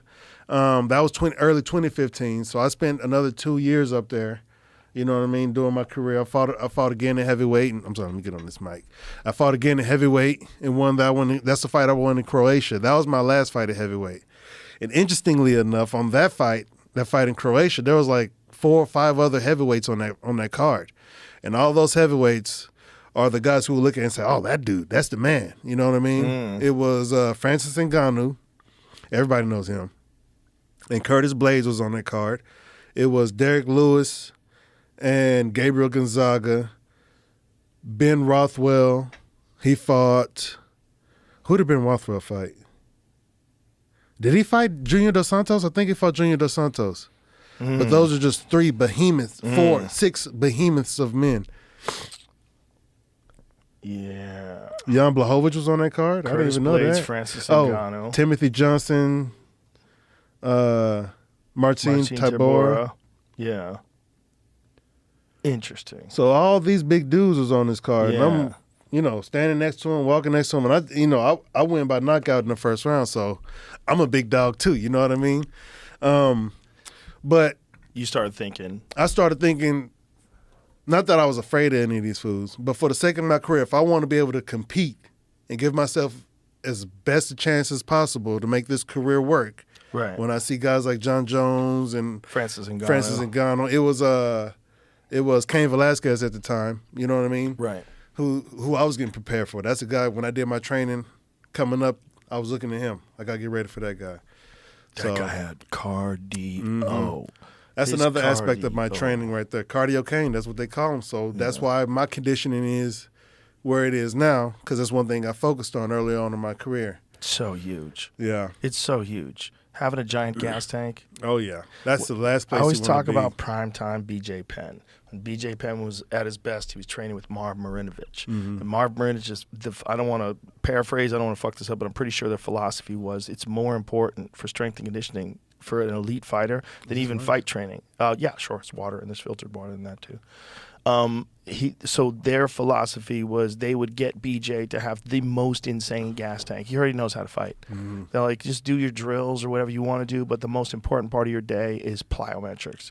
We're going to give you the most insane ability. So you do 8 weeks of this. By the time that fight comes, you'll be a totally different kind of human. Yeah. With a crazy gas tank and crazy ability to change distances, to change positions, move back and forth. All the plyometric shit they did and box jumping shit. That was like all the work they did. Everything was like high intensity Tabatas and all these different endurance work and all these different things that they would do for explosivity and strength and conditioning. That's just purely for like your ability to just generate fast twitch muscle fibers and throw them into action for fighting.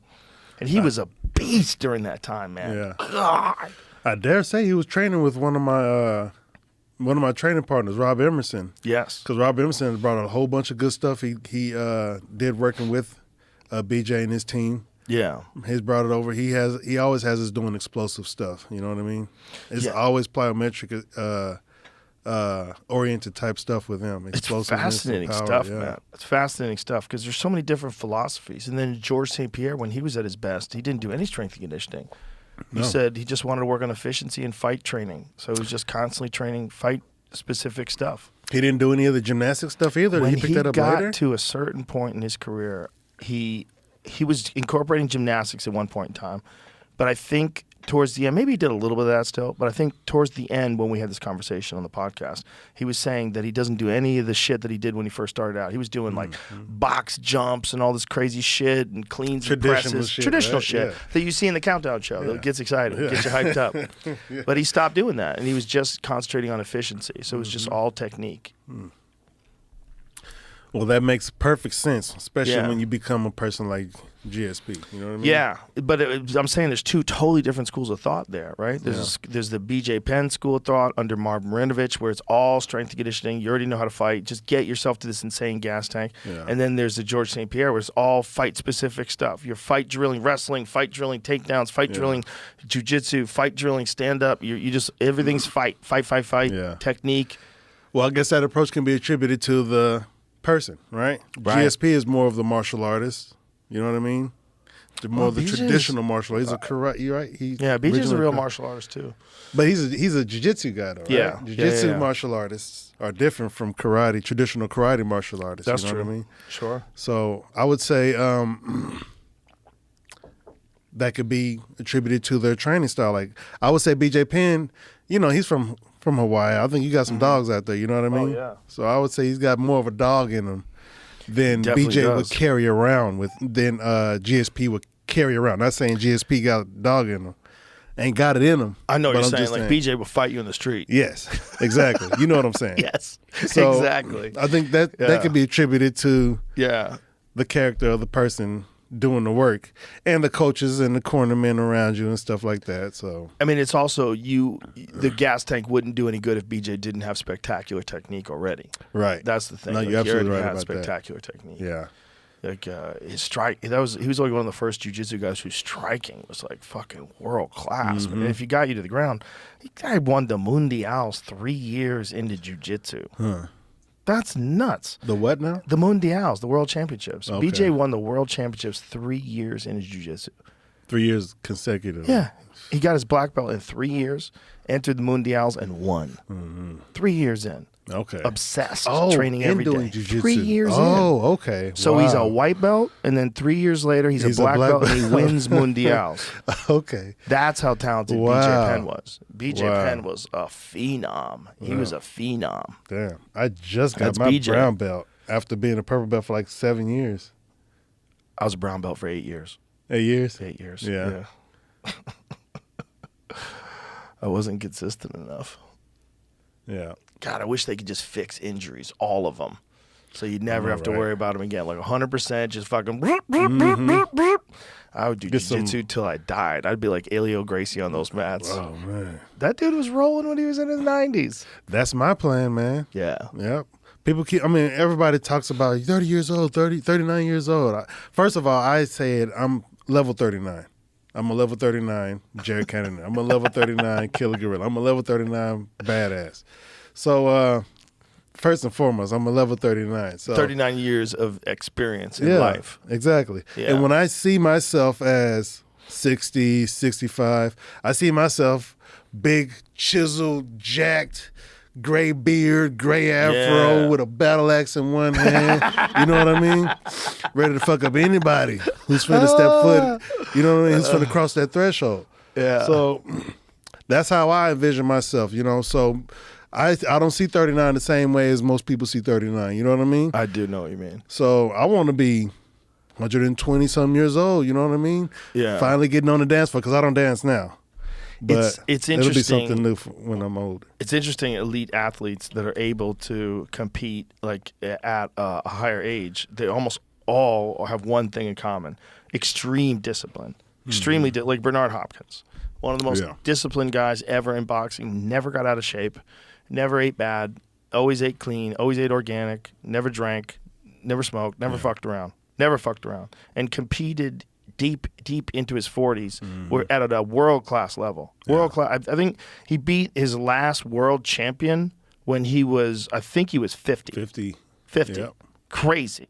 Crazy. They competed 51 and then he lost, right? Yeah. Joe Smith Jr. knocked him out. Yeah. Knocked him out of the ring. It was horrible. Out of the ring, yeah. Horrible because he fell on his head. Fell right on his head. Yeah, that was horrible. That's so bad for you. Yeah. That's worse even than the knockout because a lot of I mean, he was getting clipped, but the ropes were loose, and he just went right through the ropes. It was a shitty job by whoever put together that fucking ring for a world championship fight with a guy like Bernard Hopkins, and to go through the ropes like that. And did not have any protection for the athletes below the ropes, just concrete. Yeah. That's crazy. Yeah. That's crazy. At the very least, they should have wrestling mats all around the base in case of the worst case scenario. Yeah. Someone falls out of the ring. Yeah. Man, it's funny you mentioned that. I would like them to have wrestling mats inside the ring. You think that would be better cage. than the canvas? Yeah, I don't like the canvas. The canvas gets slippery, especially when they put the logos on it. You're right. Like I slipped, last fight I didn't slip. I had pretty good foot in my last fight, but I had made some adjustments. But when I fought Strickland and when I fought Adesanya, it was a few times in there when I was slipping and I was getting ready to go. And it's the logos because they get wet. It was a logo I slipped on, but even the canvas in itself. Right, you know have what I mean? to wet it and then step on your feet. Why do you think they continue to use canvas? Because canvas also I would fucks say your because skin of the up. logos. I would say it's so they can have logos But on can't it. you do logos on MMA mats? And I think they will come off a whole lot easier. Why don't they have due to friction? Imagine if they had instead of like the. But they you could have have no seams. You want to have no seams though, right? Yeah. You can't have a seam. I mean, there are seams on the canvas. Yeah, there's like a seam every seams. 2.5, 3 feet. There's a seam. But you can't have like the Tommy mats where they're like stuck together. You can't have the possibility of a toe getting in a crack. No, you know that's the why thing I was thinking about, like a wrestling mat. Right. Maybe not as thick as those thick ones. Right, but not the surface of a wrestling mat because they're wearing shoes. You would want the surface of like tatami mats where you have that texture to it, so you can dig in. Because I remember we switched to a smooth mat at one time in my gym, my old studio, and I couldn't use it because as soon as I got sweaty, every time I went to throw a kick, I'm slipping all over the place. I'm like, this sucks. And that's another reason why they use the canvas, because it's absorbent. Right. It does absorb, but if your feet are dry, it's real slippery. Yeah. And if they do get the logos, like, I don't know how they apply them, but if they're just like, what's that shit when you do with the iron? What's that called, Jamie? Do you know what I'm talking about? Like a heat sort of, What is it called, though? They used to iron on? Yeah, heat whatever. transfer. So, like, if you get, like, a cheap T-shirt from someone and it's real thick, like, this is a nice T-shirt. It's like, there's not so much material that it's thick. If you have that on a canvas where it's real thick, like, that's just not going to, water's not going to go through there. It's going to puddle up on that. Right. And you're it's just going to be, right on top of it. And if you lose a fight or get an injury just specifically because of that, that's a shame. Yeah. That's a shame. It feels like, to me, there's a better way. I mean, how many people are buying something because they see someone get the fuck beaten up on top of it? Yeah. You know? I've seen those, right? They got those cards that have pieces of the mats in them. Right. To commemorate the event. That makes sense, actually, if you're a big fan. And also, it does make sense that people find out about products. Yeah. I just wish there was a way to do it where it didn't fuck with the performance. Speaking of shirts. You got Jared Cannonier merch? Yes. Nice. I was gonna give it to you for one of my fights, but I don't think That's you a were perfect there. example. Like, Yeah. you see how shiny that is? Yeah. There's no way water's getting through that. Right. Right? If that was on a canvas, that would suck. It would definitely. But how do they do it on a canvas? I would imagine they've thought about So I'm this. sure this one was like they put like a press on it with this one. Right. If the canvas, they just do dye. Yeah. Can't they just do it with dye? Yeah. Let me give my shout out in real quick. Go ahead. Sorry. Shout out to Nelson for hooking me up. He hooked me up with the artwork for this shirt, right? And I put it on the shirt, so I really like this one. And what's the website where people can buy these? Thank you very much. Ooh, You don't know? Cannonier.com? I don't know. It's on. Do you It's have, a link in my bio. Do you have a personal website? It's a link in my bio, and it You don't links know it what to a square. There you go. Killer Gorilla. Merchandise. Okay. Beautiful. Okay. It's in your Instagram. Yeah. There you go. Bam. Nice. This one is not on sale yet, right? When's But it I going to had be on sale? Huh? When's it going to be on sale? Probably soon after this podcast releases. All right. Good. Let it go. But yes, I had my homie. You're wearing it. You could just show Yeah, I'm people wearing what's it. on your shirt. Oh, there we go. There it is. Yeah. Yeah. So I'm giving you this one, Oh, thank you very Yeah. much. Thank you. and this one's actually a little bit different. It's not as thick. The No, it's the not. thing on top isn't as thick Yeah, as it's that printed one. differently. Well, the other one's like a graphic image. Yeah. But this one is exactly what I'm talking about. Like Yeah. this kind of stuff. If this is if sweat hits this and you have to move your feet around on it, you're gonna slide all over Absolutely. the place. Yeah. Did you ever compete in the crazy days where people were allowed to wear wrestling shoes? Was that all No. phased out by the time you were in? No, my first fight was in 2011. So there you I was way out of that. I remember when dudes wore wrestling shoes all the time. Yeah. I mean, there's some venues, I'm sure, right? Some local promotion that I wonder. ain't gonna like strictly adhere to UFC's standard of martial arts, right? That seems so dangerous, though. Wrestling shoes, like a head kick with wrestling shoes, like if the foot goes in the eye, it's Or kind of a weapon. submissions. Yeah. Oh, yeah. Submissions, especially heel hooks and shit. Yep. For the person who's wearing them. Yeah. Or wrestling. It's a huge factor. Yeah, huge factor. Huge factor. That grip and traction. Mm-hmm. Yeah, that's gigantic, both in defense and offense. Yep. Imagine somebody wearing wrestling shoes against DC, right? Right. It could be they're getting taken down. Yeah. Right off the top. It's also the thing about generating power in punches. Like you get more traction. grip, yeah. Yeah, you're really digging in with your feet. Now, I've injured my toes naturally from kicks or whatever, and I've had to wear wrestling shoes for training. Now, one thing wearing wrestling shoes for me has done is helped sort of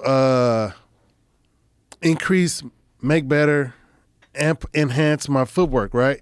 It makes me be more cognizant of how I'm placing my feet as opposed to dragging my feet across the mat or the surface of whatever surface I'm moving on. Oh, because there's traction in the bottom of Yeah. it, so you can't slide as easily. Exactly. Interesting. So it's so I have to use precise footwork, precise that foot makes placement, sense. That makes and a lot I of actually use that as a teaching technique when I teach a class at the lab Saturdays at 10 p.m.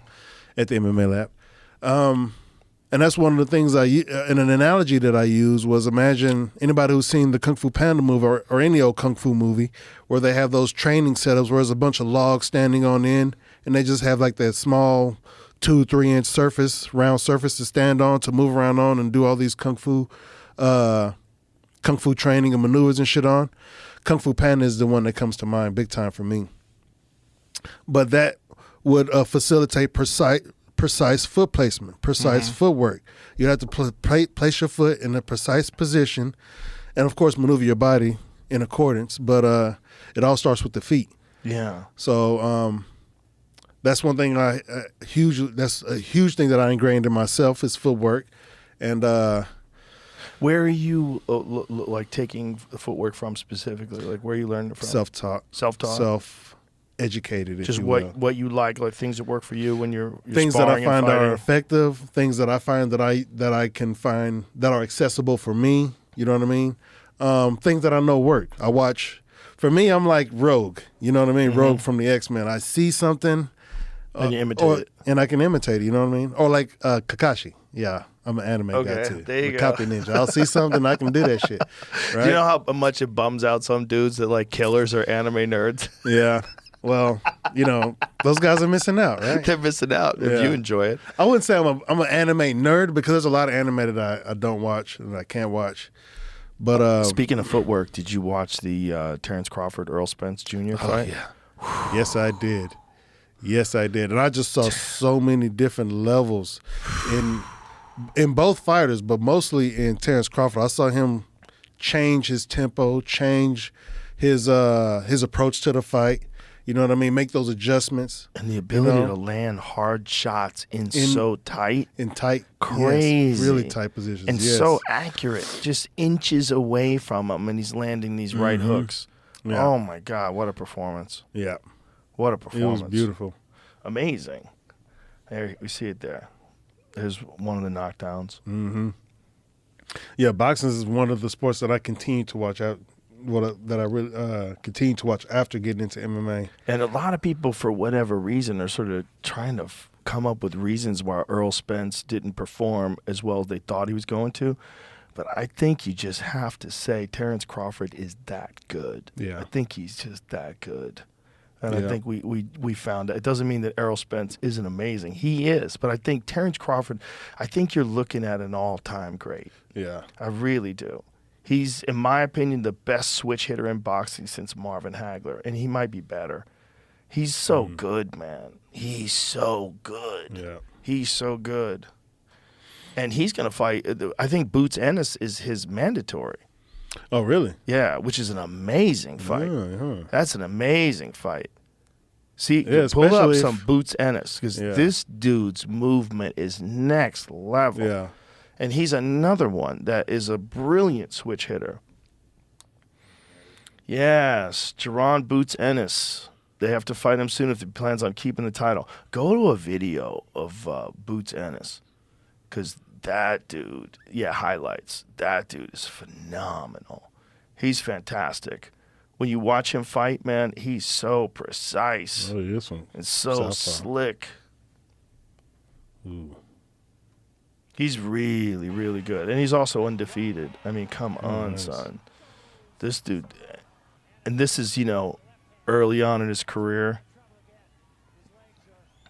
I mean, from the moment people first started seeing this guy fight, they're like, this guy is super talented. Mm-hmm.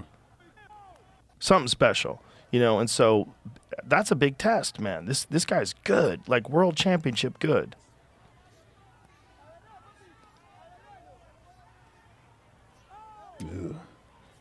Dude, I mean, is he ready for Terrence Crawford? I don't know. We're going to find out. And it's going to be interesting. Go like a little further up ahead in his highlights. I mean, look at that movement, man. Look at that. Oh, play that again. Play that again. Come on, son. Look at this. Ooh. Look at this. Look at this. I mean, that head movement is a thing of beauty. And to do that while you're wearing shorts like that. Yeah. The dude feeling himself. He wears shorts like that, fighting like that too. Look at that right hand he just landed. Oh, my goodness. Oh, my goodness. So talented. So that's interesting. That's very interesting. Yeah. That's I like watching guys like this, because I pick up so much just from watching fights like these. Yeah. And I'll watch a fight, and I'll go back and watch a round like 3-4 times. I'll watch a certain part of the round, like, damn, you see that technique? Mm-hmm. And then I'll go back and watch the whole round. And then I'll maybe watch the round in front of that to see if there was some, like a tell that the fighter may have seen. So, do you watch all kinds of things? Do you watch like kickboxing? Do you watch other MMA organizations? Anything combat related. You know what I mean? It can even be, I wouldn't say the gimmicky stuff, but the less conventional MMA stuff. You feel me? So like what kind of stuff? What do you mean? Like capoeira. Oh, okay. You know what I mean? Okay. I study capoeira, and I have a few what I call my $50,000 moves that are capoeira based. That's funny. Yeah. So fight night bonus. Exactly. If I break them out in the fight, if I land, you know what I mean. These moves are pretty much finishing moves. Yeah. You know what I mean. If I land this in the fight, I'm pretty much going to guarantee a bonus. So capoeira is a risky martial art, though. But it can work.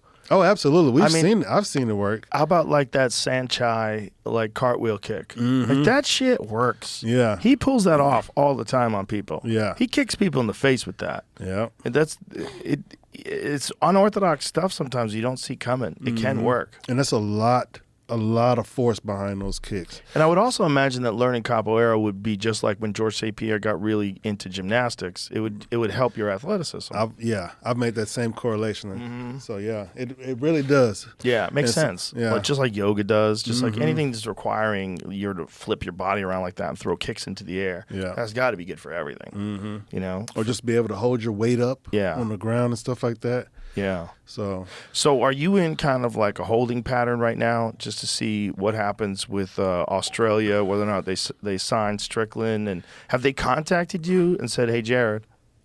nobody said anything to me. So Maybe after this podcast. I would hope so. It's good timing. I would hope so, right? Like I told him, I'm here. I'm waiting. I'm ready. Well, I personally hope that this Strickland thing gets worked out because I think that's an interesting fight, and I would like to see you fight whoever wins that fight. Yeah. And I think that you're right in line, man.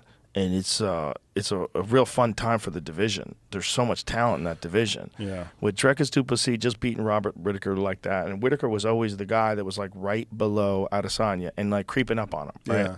Like in the last fight, he got closer. Like it was a unanimous decision loss, but he had his moments in that fight. It was a much, much, much better performance than his first fight where he got taken out quick. Yeah. So everybody was thinking that that's the guy. Now you watch Dricus du Plessis beat him down, and you're like, wow. Yeah. It's gonna open some eyes, definitely bring a lot more attention back to the middleweight division after what he did that was a couple of weeks ago. There's just so much talent now. Whew. So much talent in the sport. There's these guys that are just jumping in that are UFC debuts, and you're watching a fight like that guy looks like a world class contender. Yeah. See, when I see stuff like that, right? I'm like, yes, they look good, especially in the first round, right? Don't we all look good in the first round? Right. So, yeah. And on top of that, I think when you having your fighting debut fights is completely different from fighting top 5, Of course. top 10 fighters. You know what I mean? Yeah. So, of course. those, like even with, there's so many different examples. Johnny Walker is a big example. He came in wild, blazing, yeah. guns are blazing. And Yeah. he was successful until he got to that top level and Yeah. realized, hey, let me settle down a little bit. These men are older up here. These some grown men up here. You can't just come wild. No, You it can. may work. It might can. work. Yeah, I mean, it works on a lot of people. Yeah, but you can't. When you Doesn't get to, always work. But at the top level, you can't take those risks. You don't want to. You don't want to be taking those type of risks. You want to take risks, Yeah. but those type of risks are sort of. You don't have to take that type of risk. You know what I mean? The thing is, in that flashy style where he's taking those risks, occasionally he has like the most insane knockouts because the guy generates crazy power. Yeah. That Khalil Roundtree knockout, that elbow from in tight, another like vote for elbows there. Yeah. Because that was insane. That was nasty. His power is crazy. When he which was his last fight? Fuck. Who did he just fight? God damn it! It's at the tip of my tongue. Fuck. I hate when this happens. Anyway, he won by knockout. He's so big too. He looks like he should be a heavyweight. Yeah. He's another guy like He's just tall. 205. He's enormous. And that's one of the reasons why I was like, here, man, let me go down to middleweight too, because everybody I was fighting was like 6'4", 6'2", Right. 6'3". I'm like, damn, I thought Paul Craig. That's who it was. that's what. Yeah, That's who it was. Why can't I remember that? Yeah, he was. Paul Craig was grabbing a single. He was beating him up, KOing him while he was and holding on to his leg. Yeah, when he started hammer fisting him from standing. Yeah, crazy. He could generate that kind of power. yeah. Yeah, right. I would Looked like a imagine- world beater yeah. right out of the gate. But what happens when he fights the more elite guys? But I think he probably does capoeira, right? I would assume he I bet moves he could- around. Yeah, he can do that. I'm sure stuff. he's probably Brazilian, done it for right? sure. You know. So I mean, he's able to generate. That was his whole body. He was able to generate generate power for that. Yeah. For that position. So But when you get to a level like Jamal Hill, that's not. yeah, you can't. You not don't gonna want to just be doing that. You know doing what I wild mean? shit with that guy. If you want to take risks, Right. I mean, by all means, do your thing. You know what I mean? But it's not a high percentage. Yes. Yeah, of the percentage. success. Yes, the margin of error goes down. Yeah. Drastically. Yeah. Yeah. So that's one thing I've realized, especially after fighting Robert, fighting Kelvin and Israel, right? That the margin of error is much finer up here. So not only do I have to be better, but I even have to get better at getting better. You know what I mean? I have to think about things through a microscope. I got to just look at these techniques through a microscope. You know what I'm saying? There's so much that goes on when you extend for a punch or when you step to move or step to feint. There's so much of an effect that it has, not only on my position, but the way my opponent is going to respond and maybe may reposition himself. Do you write down things that you've learned? I don't really write down things. You just keep them in your head? I just keep them in my head, fill it with my being, my vessel. Sometimes, rarely though, will I write some things down. Like if I'm in camp and I need to keep this stuff on my mind. If it's something that I'm like, I need to just keep this on my mind. As long as I can keep it conscious, I'll do it. So without having my coach to tell me, this is what we got to do. This is what we got to do. So, but it's hard. There's just not enough time to train everything. Not enough time to get good everywhere, and right. Not enough time to recover from all the workouts. Not to mention that, right? Yeah. What do you do anything unique for your recovery? I do have a plunge. Cold plunge? Yep, I use a cold plunge. I ice bath. Epsom salt. I stretch. Stretching is huge, especially post-workout. I think that is one of the bigger things, one of the more prominent things that I do to help with my recovery. I get massages, you know. Other than that, nothing else really. When do you do the cold? Especially during fight camps. Do you do it after workouts? I would do it after workouts. But I also know the benefits of doing it like first thing when you wake up. Yeah. You know what I mean? And I just hadn't gotten that far in my journey with this cold plunge yet. So, but I definitely love using it prior to this fight, and helped me out because when I got to the PI and used the plunge there, it was very nice having the hot tub right next to the plunge. Yeah. So I can go out of one and into the other, and use that one extreme to the next for some mental training. You know what I mean? And I felt great. You know, they got a bitch ass cold plunge at the PI. You said a bitch ass cold plunge. Bitch ass cold plunge. What was it set? I think it was set to like 40 degrees. I thought it was set to like 45 or something. Is it 45? Yeah. It felt colder than mine. I got a bitch 34. I set my cold plunge to bitch then. Yeah, if that's the don't case. do it. Don't give in. You want it cold. I'm incrementing my way down. I'm making my way down. The thing is, once you start doing it at 34, you'll get used to it. You will get used to it. You get used to it. Yeah. Exactly. But and that's how I felt. I hear about people cold plunging at 52 degrees. I'm like, shut the fuck up. Don't even. Yeah, not cold don't ask plunging. me what mine is. You're lukewarm water plunging. So what do you do yours at? 34. 34? Yeah. Yeah. Yeah. For how long? It sucks. 3 minutes. Just one session? Yeah. Well, sometimes two. Sometimes what I'll do is I'll do it before the workout, and then after the workout, I'll do a sauna session, and then after the sauna, I'll go back in for a few minutes. You go before your workout? Yeah, I do it in the morning, first thing. Okay. And then I work out. And I use because I'm in the cold for so long, for 3 minutes, and I'm freezing when I get out. I do a lot of my working out outside. I'll do like body weight stuff, like push-ups and, okay, some plyos, body weight squats and stuff like that, pulling the sled. I'll do that outside. Nice. And then I get inside and do the rest of the shit. Okay. But I think there's something to cooling your body down and then making your body reheat back up. That's supposed to be like real beneficial with testosterone levels. Yeah. And there's like this, I think it's a Japanese study about that. A lot of people have used that. It just feels good too. It just wakes you up first thing in the morning. Whoa! I get in that motherfucker and I don't want to be in there. I'm like, God damn it. But I think everybody should do something like that. Just a little something like that. Just a little something for yourself. I think my closest experience to that was in the Army, having to wake up and it's cold as shit outside and you're freezing balls, sitting in formation, and then you start running and like, oh, finally. Yeah. And then at first you're a little, creakety crackly a little bit, and then you loosen up and you get that runner's high or some shit like that, or you get a good drill sergeant called Cadence to pump you up, motivate you, some shit like that. Yeah, I forget all about the cold then. Yeah, people just have to be active. Like if you really think it sucks to be outside in cold weather, guess what? Once you start hiking, you start sweating. Mm-hmm. You know? Yeah. That's the thing if you go hunting. One of the things about it is like layering correctly. Yeah. Like you want to actually be a little cold while you're hiking. Yeah. Because if you're not, you're going to heat up. You want to be a little cold. Yeah. Like you want to have a minimal amount of layers on. Because if you have a lot of layers on, you have to stop, take them off. Now you're wet. Mm-hmm. You know, unless you're wearing merino wool or some top-notch synthetics, it sucks bad if you're sweaty and it's cold out. That sucks. Yeah. That's how a lot of people get really fucked up. Oh man. From the cold. I remember when I moved to Alaska the first time, I had to do this learn to return training for my job, right? Because we would fly out to remote places and work on air traffic control equipment. So just in case some shit happened, be like a reenactment of the Gray, with that movie Gray, with the wolves and was it Liam Neeson had to fight off the wolves? Yeah, it'd be something like that. They'll teach you how to survive. You know what I mean?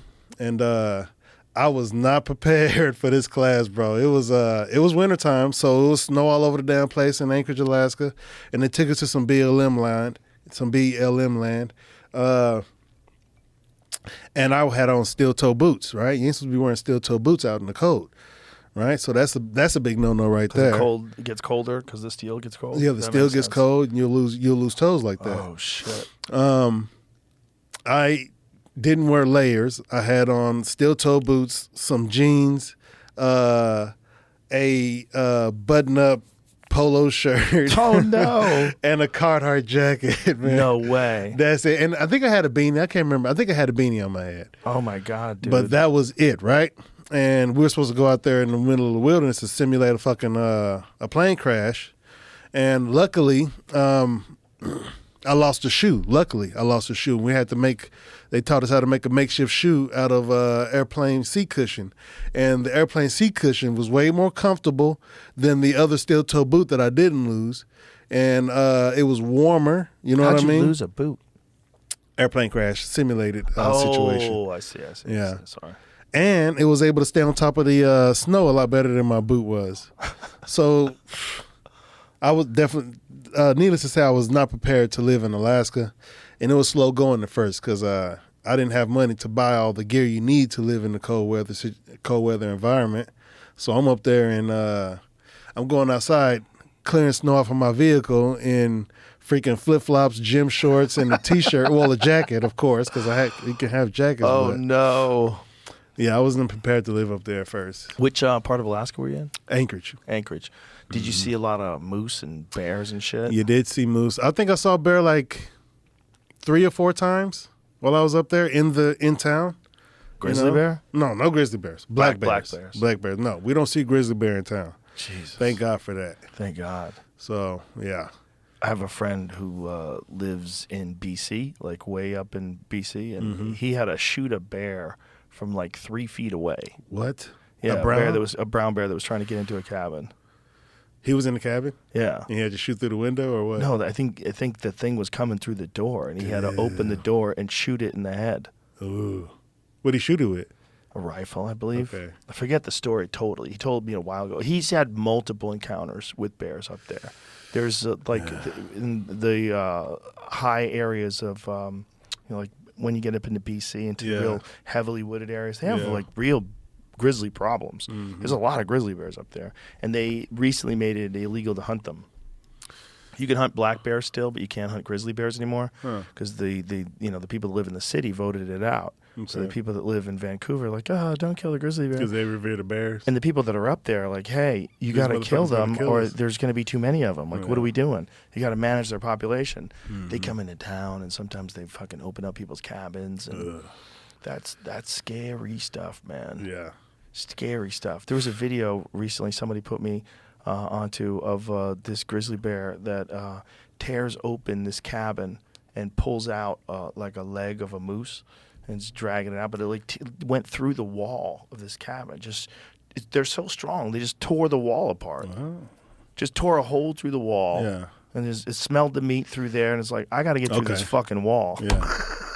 and got a So the bear moose was leg. motivated then, Yeah, to say the least. it's a scary animal to live around. I just came from Alaska, and we were up there. We went camping, stayed in the camper for a little bit, and there was, where were we? There wasn't, no, this isn't a bear scare. It was a tsunami scare is what it was. Oh, Jesus. Yeah. But they gave us all clear. But What happens? You get like a horn blows off or something? well, we were in a camper right there on the beach, and then on your phones you get an alert, just like an Amber Alert or something like that. Oh. On your phones you get an alert saying tsunami warning for this area. Oh. You know what I mean? Get to high ground, shit like that. So we were, so we packed up our stuff and we had to leave. You can look on the internet and see where the effects, where places are actually affecting, and it wasn't us. We were just really close to it, but they hit the whole area. Whew, tsunami scared the fuck out of me. When I lived in California, I was always worried that a big one was going to hit and that a tsunami was going to wash over the whole city. Yeah. I was always worried about that. Yeah. But I started telling a story because we went up to Alaska, was it, a couple of weeks ago? But like a few days before we went to Alaska, I heard about this black bear pull this man out of his his tent. truck and kill him. Yeah. Out of his tent and killed him. I think it was I was in Arizona. So I'm in Arizona and I he hear was, like, about this right and we're about to go to Alaska. In the camp, right? It came like right into the camp. the bear and got came him. right in the camp, Yeah. pulled him into a brush and mauled Yeah. him, killed him, and Yeah. and so I'm worried because the last time I went to Alaska, we was in the camper. There was a bear come through town. I could see the bear running in the distance and shit. It was a little black bear, but still. So I'm like, you know how black people are. We don't play around in the wilderness and shit, man. We don't do bears and bobcats and Did shit you have a like gun that. or anything on you? The last time we had a gun, but not this last time we went. We didn't have a gun. But the time we saw the bear, we had a gun and some bear mace and stuff like that. So this time we had the bear spray, but no gun. I only saw a grizzly bear one time in the wild. And While you were hunting? Or? yeah, they look at you so different. Yeah. A black bear looks at you like, who are you? Are you going to hurt me? What are you doing here? What are you? Are you maybe they never seen a person before, but Yeah. they're like, what is this? A grizzly bear looks at you like this. Can I eat you? Can I eat you? Like these cold, dark eyes, man. The eyes just are feelingless. Like you realize that the primal energy of this killing machine is locked on you.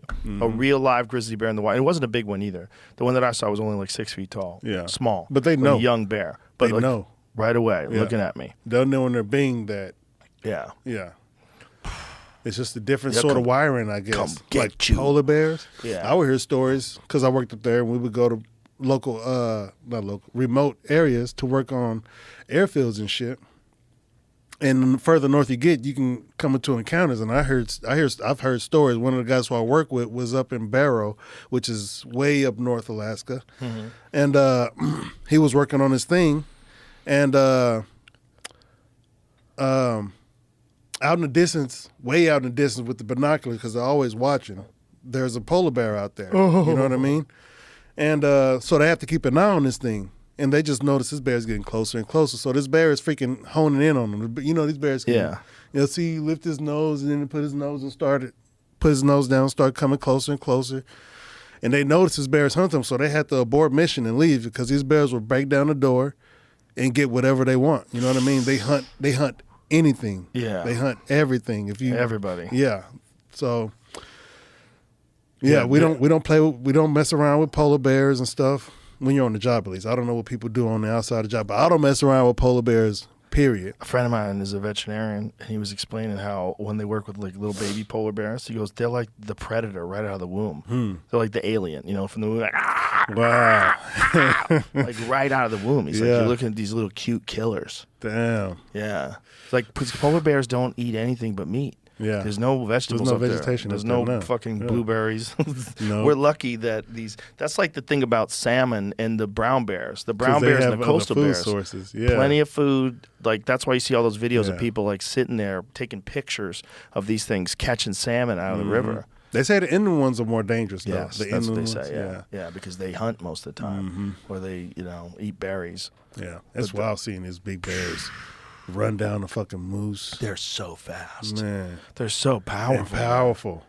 Did you see that video that some guy captured recently of these two bears duking it out for a long time? Yeah. A long Yes, time, man. I Like a saw that pride one. round. Yeah, the dude was like, "This is gonna get good," or some shit like that. And then they just like standing Yeah. up, and I was like, whoa. They go hard, man. Got him by the ear, had one by the leg at one point. I was like, they was in the I was watching it like, ooh, what kind of wrestling moves these bears finna do? It was They like, do have a little jujitsu. they got something, man. Yeah, they do. Yeah. They do use a little wrestling, and they bite each other so fucking hard. They're, Snapping. their You see him, he coat- got that overhook, he got that wizard right there. Their coat is so impressive. They pull giant chunks of hair out of each other. Mm-hmm. Did you ever see the movie Grizzly Man? No, not grizzly. Oh my God, you have to see it. That's It's a documentary, amazing. right? Yeah, it's Yeah. about this crazy dude. Is that the dude who died? Yeah, I think I might have seen that, who died at the end. it's a Werner Herzog movie, and I swear to God, he's trying to make it a comedy. Really? I think it's a comedy. I really do. I would call it an unintentional comedy, but he's too brilliant Yeah. for it to be unintentional. I think he did it on purpose. It's a comedy movie, man. Grizzly Man. I'm It's gonna a look that one up. tragedy for sure. Yeah. It's sad that this guy got eaten by a grizzly bear and his girlfriend too. But it is a bananas movie. Yeah. Because this guy he thought he was protecting these grizzlies. It's like, I'm here to save them. I'm going to save all the grizzlies. And it's like, you're not saving jack You're shit. not. Like, what are you talking Yeah. about? You're merely accommodating them for the time being. You're just around them because they don't know what you are. If they knew what you are, they would just eat you. And that's what one of them eventually did. He's like, I think I can eat this guy. And he just fucking ate him. Damn. Yeah. Well, he stuck around too long, too. And most of the bears were already in hibernation when he was in there. So the bears that weren't hibernating yet didn't have enough food. So they were desperate. So, like, Okay. maybe a desperate old male. And so then he just said, I'll just eat this dude. I've been Yeah. seeing this annoying motherfucker saying he's saving me. You're like, no, I'm saving you for later, motherfucker. But there's a scene in it where they talk to this sheriff, and the sheriff's like, I thought he was retarded. And like, like then it just cuts, smash then it cuts cuts after to that. I'm like, that is comedy. Like, he's Yeah. doing this on purpose. He knows what Oh, he's wow. doing. He knows what he's doing. Yeah. But it's a crazy movie with this guy who's just, he seems like an in-the-closeted gay man. And because there's part of the movie where he's like, I wish I was gay, because if I was gay, I would just meet a guy, but I'm not gay. It's like, okay, Yeah. what are you doing, man? Like, what's going on up there?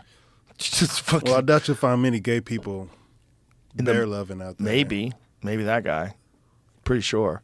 But I mean, I think it's not. I think it's a thing where people attach themselves, like that they're there to help and save this magnificent creature, which is a magnificent creature, and then it gives their life so much more meaning because they're attached to something bigger than them, so important, so huge. Yeah. Because their whole identity is wrapped around protecting these bears.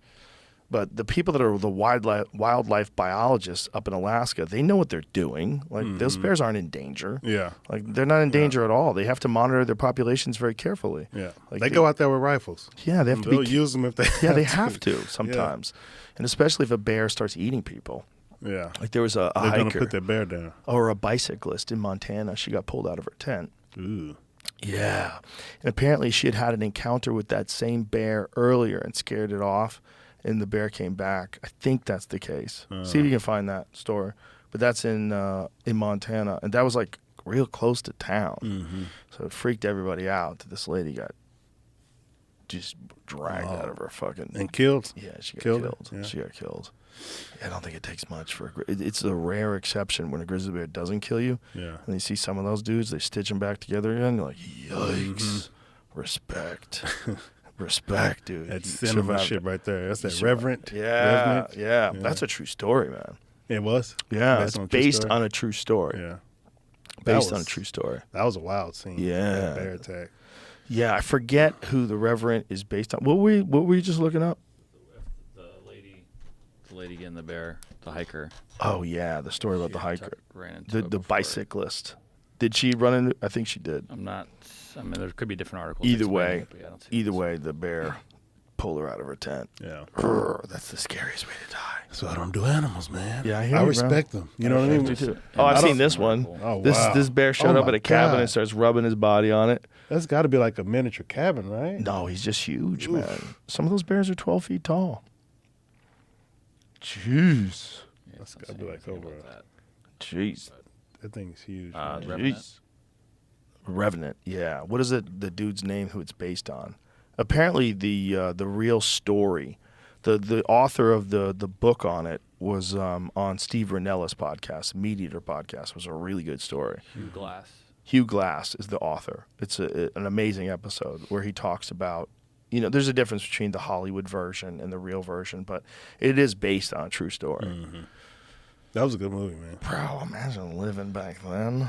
You get worried about bows and arrows flying at you, and you're trying to make your way through the woods, and what the fuck are we doing here? Man. Woo! Hard people, man. What was that? That wasn't the Revenant. That was it the Predator? The newest Predator. The newest one, with the Comanches. Yeah. Prey. And they had the French That over was there good. setting up shot. Yeah. That was good. That was a really good one. It was fun. Yeah. It was fun. It was a fun Predator movie. Like, I was a little skeptical. I was like, Yeah, oh, you got a because it was girl. on the streaming side. Yeah. You got a Yeah. girl who's going to kill it. Come on, shut the Yeah. fuck up. But it was good. It was still cinematic for the story. You know, some Suspension of disbelief. Yeah. Yeah, but still, They it was, they nailed it. They did it good. It was good. I enjoyed the shit out of It was a lot better than Aliens versus Predator. Yeah, that wasn't so good. No. What do you do to unwind? Are you like a video game guy? What do you do to relax? Well, I play video games. There you go. I knew But it. With I got- anime, I was like, it's a shot in the dark. But, since having children, man, it's few and far in between, but I still get my gaming time in right now. Right now I'm playing Final Fantasy 16. I don't play much online. My daughter she's big into what is it, Roblox and shit like that? Mine too. So the battle is too much of that shit. Get off of that shit. Get off of those things. You know how it is with kids. You know what I mean? Yeah, we played Wanted Dead or Alive. You know that karate game? Wanted Dead or Alive? You don't know that karate game? Oh man, it's the shit. Yeah. Yeah, it's a karate game. I fuck everybody up in that game. Nobody in my house wants to play me. It's a newer game? No, it's one of those ready, fight. Oh, okay. You know those games? I remember that I had Karate Champ growing up. That was on Nintendo. It was just like that. You had a red one and a dude in white. Yeah, that's the game. Wanted, Dead or Alive. Oh, or yeah, Dead or Alive. just Dead or Alive. Just Okay, Dead or I Alive. remember said Dead or Wanted. Alive. Sorry. Yeah. I fucked it up. Yeah. But I Dead or remember Dead or Alive, Alive, Dead or Alive is the shit. That game was fun. You'll Dead or knock Alive is the somebody. shit. You'll knock somebody off of a platform and they'll fall. And then you jump down, continue fighting. And shit I keep like trying to coach my kids how to do it. Well, I keep fucking them up. You can't help yourself, I huh? can't help myself. I Yeah. get very competitive when it comes to that game. They don't like play it. They get mad. When's the last time you played it? A couple of days ago. Yeah. Who's your character on that one? I pick whoever the fuck. I don't give a shit. Okay. Yeah, I don't give Yeah. a shit. Each one of them has like some specific moves you can do, or combination you can do to knock person back and just keep landing it. Yeah. See, my favorite fighting game was Bloody Roar. I don't know if a lot of people don't know what Bloody Roar is, but Bloody Roar. Yeah. I think I've heard that name. What is that? What does that look like? It was it was a 3D fighting game, but you would transform. You had fighters who could transform into beast-like apparitions. Ooh, yeah, okay, like that similar right there. kind of thing. Yeah. Oh, I remembered this. Yeah. Yeah. So I was good with a lot of them. Have you fucked around at all with VR? Have you done any of those VR games? I've played Thrill of the Fight. Is it Thrill of the Fight? Is that a boxing one? Yeah, it's a boxing one. Those are great, on the aren't they? Oculus. Yes. You can kind of move around with that a little. Yes, that one's fairly realistic as far as the sensors and responsiveness goes. And I was using that to cut weight for my last fight, and for the Adesanya fight, I was using it to because I start pouring sweat on those damn things. Yeah, and dude. then the eyes will fog up. That's the I was problem. surprised that we did it on the concrete. I was like, my feet hurt because I'm like pushing off my feet and moving my body Which one around. were you playing? Which one were we playing, Jamie, on the HTC Vive? It could have been this. I don't remember at that time. I don't remember, but I do remember. I love the fact that when he pops you, the screen goes white. Okay. Like you get hit. Yeah. Like it feels like you get your, like you see stars. Yeah. I'm like, that's cool. Yeah. It's like it gives you like a real feeling of what it looks like when punches are coming at you. You get a real good workout. Yeah. It was really good. If you could break a do sweat for like sure. that's what I always tell people, if you could find something you enjoy doing, working out is so much easier. Like people say, well, I'm going to get in shape. I'm going to go to the gym. God damn it, that's boring. That's so boring. Just learn jiu-jitsu, learn kickboxing, do something. And if a video game, there was a while where they were talking about, and I think some people they are doing it, but doing VR games on a unidirectional treadmill or a multi-directional treadmill. Yeah. So they have this treadmill that can go all different ways, and it's propelled by your movement. So as you're moving, you're harnessed into this Keeps circle. you there, yeah. But the treadmill can go in 360 different ways. I've seen those. Yeah, it's fucking cool. I want one of those. That's fucking cool. So you're running around and shooting things. So it's like you're getting exercise while you're also playing a fun game. Yeah. Like if you could do something like Dance Dance Revolution, a lot of people lost weight doing that because that's fun. That thing's revolutionary right there, though. Yeah. Yeah. I didn't get into it because I'm not a big dancer. And but you know, I like my games. But I got to use the bathroom. Oh yeah. Well, we can just wrap this up. Let's wrap this up. We were about the end of the line anyway. Okay. Thank you very much, man. I hear you. Yeah. Let's wrap it up. P, tell everybody your Instagram so they can follow you. Yeah, I'm on Instagram, Killer Gorilla MMA. So give me a like, follow. You guys will see all this cool stuff that I'm doing. I'm going to get more active. I'm not super active, but I will be more active. I'm definitely active during fight weeks. But I'm slowly spreading my wings. Well, I'm just happy when you're active in the octagon. Yeah. And I'm glad we got to do this. I really enjoyed your perspective on things. I think it was great. Thank you, man. I enjoyed it very much. My pleasure. Let's do it again. All right. Bye, everybody.